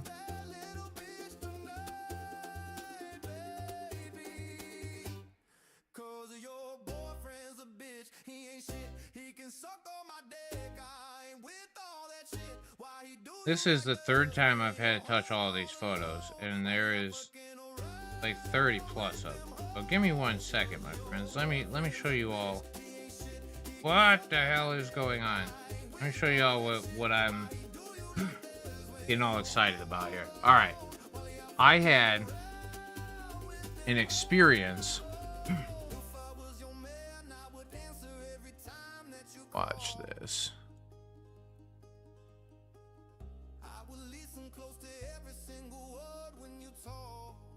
A new message request from someone I might know. Look at that. That's crazy. All right, so let's start with this is up to you. You figure out if you like it or not. The Bad Kitty Lounge, okay? Spoiled cats live here with their households, staff, whatever. There's a couple of wild cat fucking AI photos on the wall. Here is a cat house with some stuff. May I go back really quick? Because inside, if you see past all of this in here, that's the inside of a hotel, okay? That's a little key card reader on the outside of the door. For your protection, this door will be locked at all times. Use your room key. So this is a hotel. The catio, okay? Please keep the door closed. You know why you want to keep the door closed? Because there was a cat inside the fucking hotel. Happy 11/11, Garrett Bear, in that Kentucky time. There was a cat in the hotel. All right, I'm fine. I'm sitting at, this is the bar that I'm sitting at, about to try to eat some food. I don't care about cats. It's different. For me, I don't give a shit. But this was like a moment where I was like, I ordered fries with bacon and green onions on them, okay? I got a plate of fries with bacon, and it had half of a yellow onion, or a white onion, just chopped up into little fucking dices, not cooked or nothing, just dumped on top of the fries. So like I was like, oh, I can't do that. I'm gonna get fucking acid reflux heartburn like a motherfucker. So I'm picking off all these fucking onions, right? And a lady comes out, she goes, oh, is there something wrong? I was like, no, I can't eat this, like the onions like this. And she was like, oh, I'm sorry. I'm like, you know, white onion is so much different than green onion. And the menu did say green. She's like, yeah, we just haven't changed it. I'm sorry. I'll have them remake it for you. And I was like, no, it's all good. I've already picked it off. She goes, no, I insist. I'll eat those ones. Well, I was like, do you see me touching this thing? Like, I'm fucking, my finger has touched a few spots of this. I mean, I'm clean. I'm, you know, but I couldn't watch somebody touch some food and then go fucking eat it myself. Anyway, long story short, I got the fries remade, all good. Here's where it gets fucked up, okay? Oh, there's a cat again, all right? Catio. Look at these. These right here are those Japanese, they're not ladybugs, they call them Japanese lady beetles, okay? Those are things that, they bite you and shit. They actually pinch you. They don't really bite you, but they do have some pinching capabilities. If you smash them, they smell really bad. So I saw a couple of them, and then I saw another one, and I killed all of them. All right. I'm sorry if anybody's like a big bug fan, but I'm about to go to sleep. Look at how many of these fucking things. This was like my first killing spree. Okay. This is the first killing spree. All right. There was like 2 or 3 more killing sprees that went on. Look at, they were smashing the fucking things. Just all over the place. All over the place. Look at inside the window well. I was like hunting them at some point. Now, all the rest of these, I killed them after you already seen all them ones inside the napkins, okay? Here we go. It was on the damn counter where, like, this is where my shit was at. It was sitting on this counter. There they are, down on the floor. This is, wildly enough, this is the fucking second room that I got because I was so pissed off that there was, bro, I was about to go to bed, okay? I said, fuck it, I think I've killed all of them. I went through the whole entire hotel room hunting them down. I said, okay, I think I've killed most of them. I went to go to bed. I'm laying in bed. I'm watching some TV show.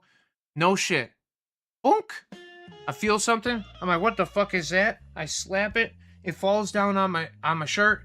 And I'm like, dude, there's no way one of them fucking bugs just fell on my goddamn head, dude. It pissed me off. So I went downstairs, said, give me a fucking another room. And the lady did. She goes, oh, I'll put... And when I came down, I was like, yo, do y'all have any other rooms besides the one that I'm in? And she goes, why? Because of ladybugs? And I was like, there's a fucking ton of them. And she's like, yeah, we got a problem with them. I was like, well, where the fuck get a goddamn exterminator in here, bro? Anyway,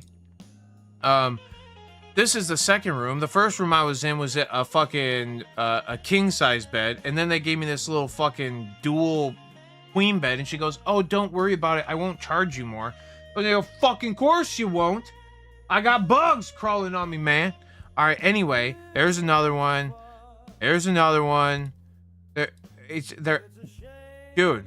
This right here was in this so there's this like little safe thing, and I was checking behind it and around the corner, right on the corner of it. It's like a rat poop in the middle of the fucking room, yo. Bro, the fuck kind of shit kind of shit ass hotel room am I staying in? It's like a fucking booger on a wall. I don't even know what it is. Fucking disgusting. Some booger on a wall. And then look at the stained up sheets, dog. I was so fucking mad. I went downstairs irate, dude. I was yelling at the fucking front desk people. I was like, this fucking podunk ass fucking honky tonk fucking town. All y'all bug ass country motherfuckers and I was going nuts. So, oh, I'm sorry, sir.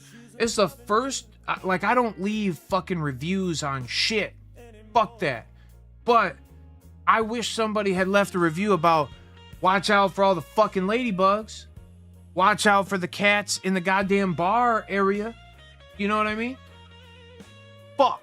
Anyway, that was the worst part of my whole trip, and that was on the way home. That was literally, so like theoretically, not last night, the night before going into yesterday morning. The DoubleTree in Chattanooga. Hold on. DoubleTree Chattanooga. There's two of them, and I was in the 4-star, not the 4.3 star, okay? This thing is currently $59. No shit if you're okay with sleeping with fucking bugs. But yeah, fucking sure did. Where's the reviews at? I just left the reviews. Oh, hold on. 2 out of 5. Oh, they hid mine. They said hell no. Oh, there we go. 1 month, 2 months ago, they still had the goddamn problem with the little bugs. Oh no. Dude, I should have paid more attention. Oh, this is also it literally said there was signs in the parking lot. Thanks, Gary. That's what I'm here for. There were signs in the parking lot that said your car is not our liability, pretty much. Like, take all of your valuables out of the car. And like, yeah, wild. Where the hell? Why is it not showing me the review? I left a big one. Most helpful, most recent. Look at that. There he is. Bitchin'. Look at that. 1 out of 5 stars. I wrote a goddamn dissertation. It's a fucking, let's see what the bottom thing says. Rooms. Gross. Safety. There are signs in the parking lot warning you about people breaking into your car. Food and drinks. Ask what is really coming on your food and don't take the menu's description for it. Noteworthy details. The cookies from the front desk was really good, actually. Try to get as many as you can. It's no joke. They're fucking fire. They're in like a little warming tray. I don't know how many bugs was in there, though, so now I feel bad about it. But, oh, and they definitely have cats walking through the place sometimes. I'm a fan of cats, so it's not a problem for me. Just be aware if you have allergies or don't like cats. I honestly thought the cats were cool. I really did. I'm into the cats, but, shit. Anyway, don't go to the DoubleTree. Or the 4.0 one. You know what I mean? Anyway, great trip. Would have been greater if I would have saw you, Guwani. Sorry I was unaware that you were in that vicinity. I feel bad that I didn't even think to ask.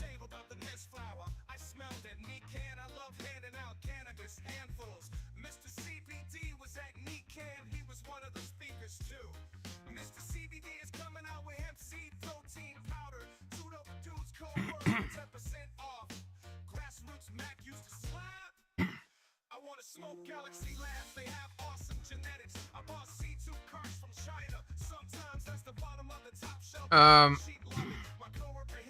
But yeah, I think I don't know what else I've had going on, or if there's anything worth explaining. I'm trying to think. I did, in the process of going down on the trip, I found a lot of like um yeah, get it, Care Bear. I did find a bunch of childhood pictures of me and my brothers. Um I did see a bunch of photos of like my dad that I'd never seen before. That was super incredible. My stepmother, tons of photos of them.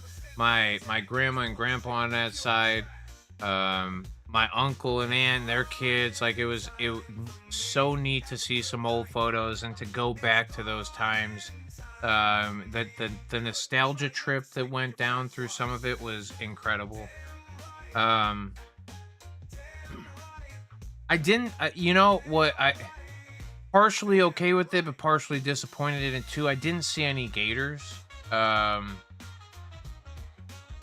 I did. Well, I take that back. I saw about 7 small, maybe 2 to 3 foot gators, hanging out at a putt course. They were in like a little enclosed space inside the putt fucking course. That was pretty cool. I did go to a Pop Stroke. I don't know if you guys are familiar with what this is. It's like the putting version of what's that?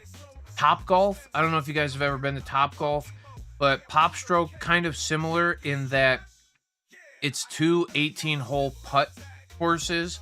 I guess this is a product of Tiger Woods, or he endorses them, whatever the story is there. But I think he had something to do with it, and it was a lot of fun. Actually, it super fun. Oh, Mr. Rourke, it was real nice. It was damn nice.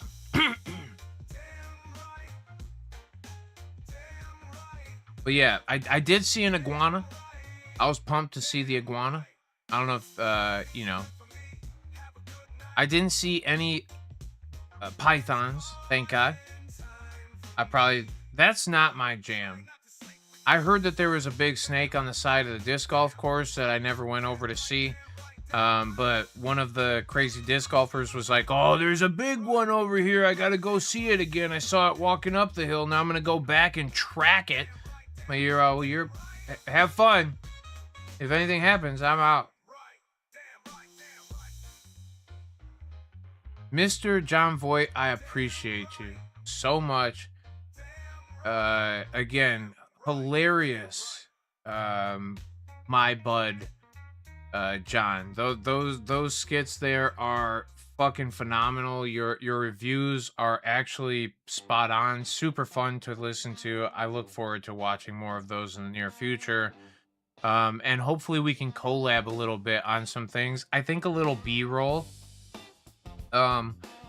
Which I can teach you probably how to do something pretty easy through CapCut. If you don't know what that is, it's a pretty easy to use phone video editing system.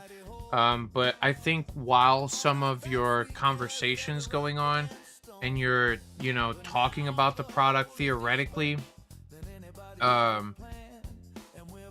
there's different cuts that you could do. Like if you literally said, "I'm going out to mop the fucking lawn," and then you were just standing out there with a fucking mop just hitting the lawn, like, you want to talk about sending this thing over the edge. Tears. The garage scenarios, like, you could do those things and you don't necessarily have to do like the showing of buds or smoking or anything. I think you could keep that B-roll thing going really good. And then I'm sure that'll be the most popular part of the entire program that we've been doing. And, someday we'll have to ask if we can come on your reviews, you know what I mean? Anyway, no, I really did enjoy the hell out of them, bro. And I look forward to many more of them. But yeah, I think too, for me, I don't know how much long... You know what? Let me smoke another one with all of you guys. I would love to get another chooch session, but I don't know how much longer I'm gonna be around either. I still have some unpacking and stuff to do to get ready for the weekend.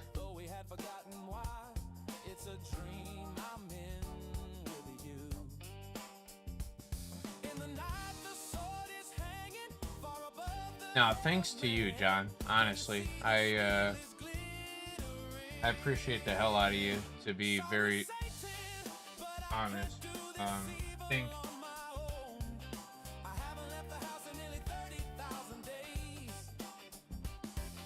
I also, yeah, I think I can.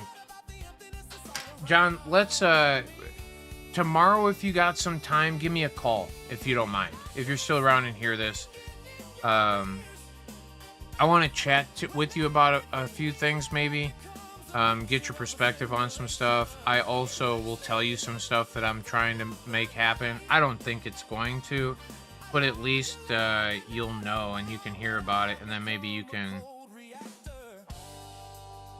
use your sweet charm to help me out too. But all right, sweet. I appreciate you.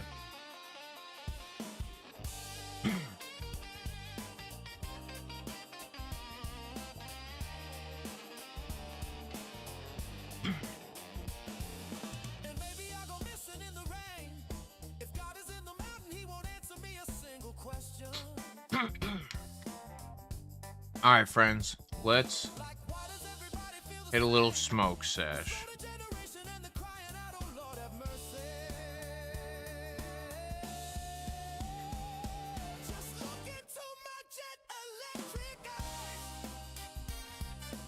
Cheers, my friends. I love you all. I thank you all very much for spending your time with me again.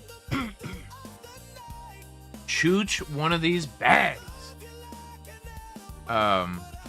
If any of you, and I beg you all honestly, and you can do it offline. We don't have to do it in here where everybody is talking about, or can see that it's you that wants to talk about something. You all have a way of getting a hold of me privately, whether it's through Facebook or whether it's through phone calls or emails or whatever. There's a lot of different ways. I know a lot of you have to get a hold of me, and I beg all of you, if you ever want to talk about anything at all, and it doesn't have to be you and me directly one-on-one, like I said, just shoot me a message, say, hey, can you talk about this? And I would love to do so. Cheers, John. Thank you, brother. Cheers, Mr. Dudley Dawson, Mr. Rourke, Air Bear Gawani. See who else could possibly be in the old chat right now. John Voight, Dudley Dawson, Guapo, Gary Cornett, Mr. Rourke, Seymour Butts, Dr. Lebby, J Rats 420, Norm 420, Chris Frank 2591, Sean Whitney, Dr. Dank Nugs, Ganja Toker Gawani, Chi-Town Hi-Fi, Incognito, Salsa Courier, Dr. Lebby, Genetic Memory Farms. God damn, we got a badass squad in here tonight. You guys really don't understand how much I appreciate all of you. Thank you for all the kind words while I was gone. Thank you for all of the well wishes and everything. You guys are fucking awesome. Oh, Cole! God, I missed you too, but it was great. Thank you so much for doing, for filling in, and I promise you, and you'll see it too. One of my favorite phrases that you say is well said, and it makes it even more awesome because you are so well spoken that, like, yeah, I don't know. I love it, and I appreciate the hell out of you. Thank you for what you did. You can see I'm ready. Look at that. It's the 404. That's what I've been smoking at. Love you guys. Cheers to everybody. Guapo, Gawani. Oh.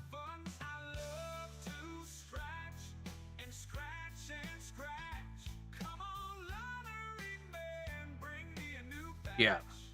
Thank you, brother. No, and I literally mean it. Like, there's so many times where I was listening the other day and I wanted to type more and I wanted to chime in more because you literally say like what I'm thinking about, and your responses to things are so spot on and so perfect sometimes. Your analysis of topics and especially around this topic itself is, yeah, you're one of the goats. You're very much so.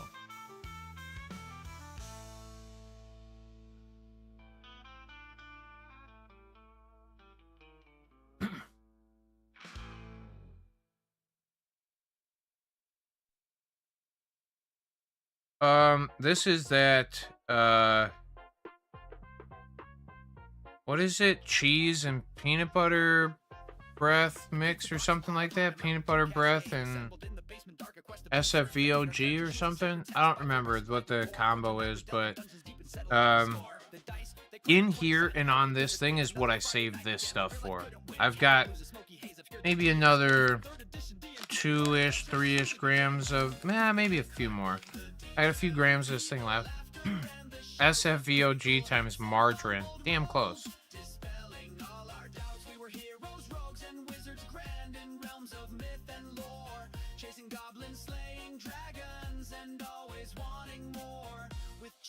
Dust upon our lips and hearts alight with glee.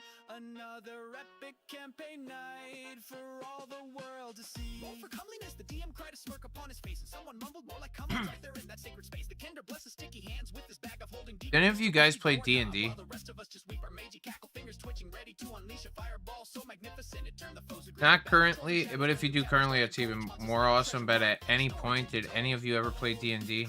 We got into an epic conversation about this weekend, or during my trip.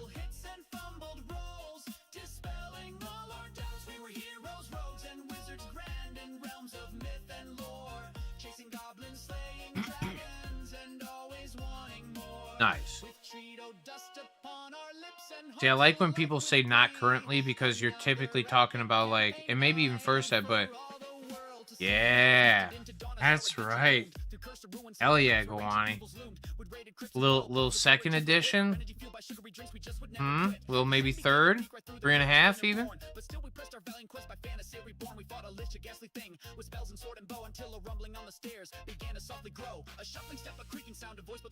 Oh, I greatly appreciate you, brother. Thanks for your time.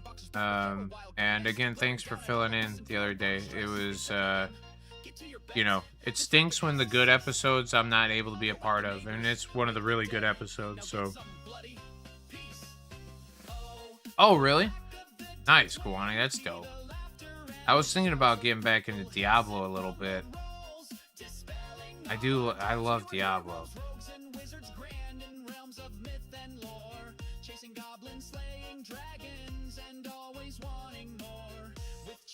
Dust upon our lips and hearts alight with glee.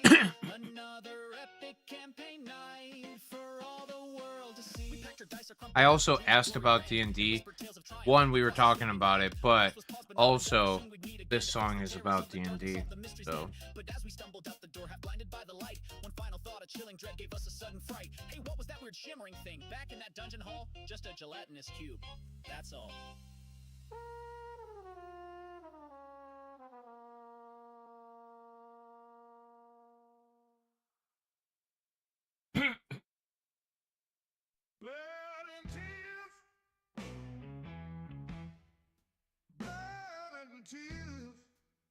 Oof. Diablo 2. I've spent more time playing that game than probably maybe Mario 3 for the NES, and possibly Pokemon Blue and Red. Like if I combined the amount of time I spent on Blue and Red back in the day, it's possible. But I think Diablo might honestly take the cake because I played so much Diablo back in the day, and then I got in a stint of playing it probably a couple years back. But yeah. I also can't play a lot of games because of motion sickness. I do keep Dramamine on hand now though, because I did find out that Dramamine really helps the process.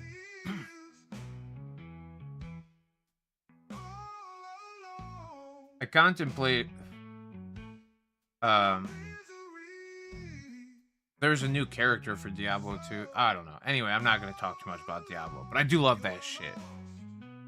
Anybody who shares a sentiment, hit your boy up and convince me to play again maybe sometime.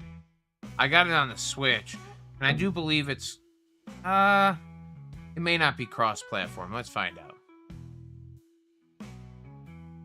Is Diablo 2 Resurrection cross-platform?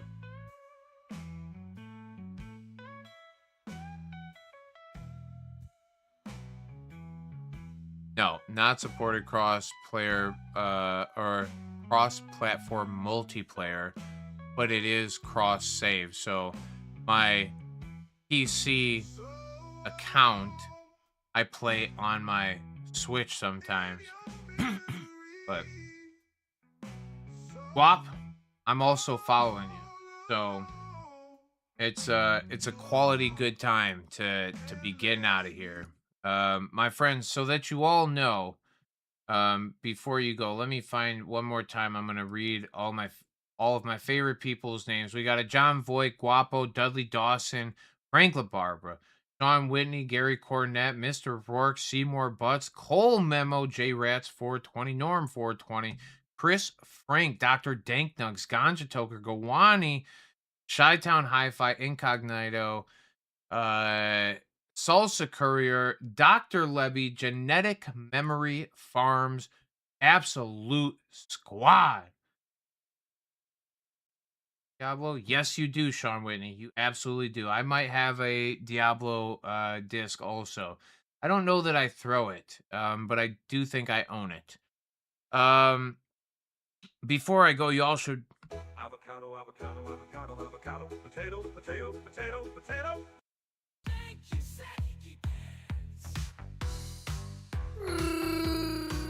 Oh, and never forget. Hey, fentanyl ain't no good. Hey, fentanyl ain't no good.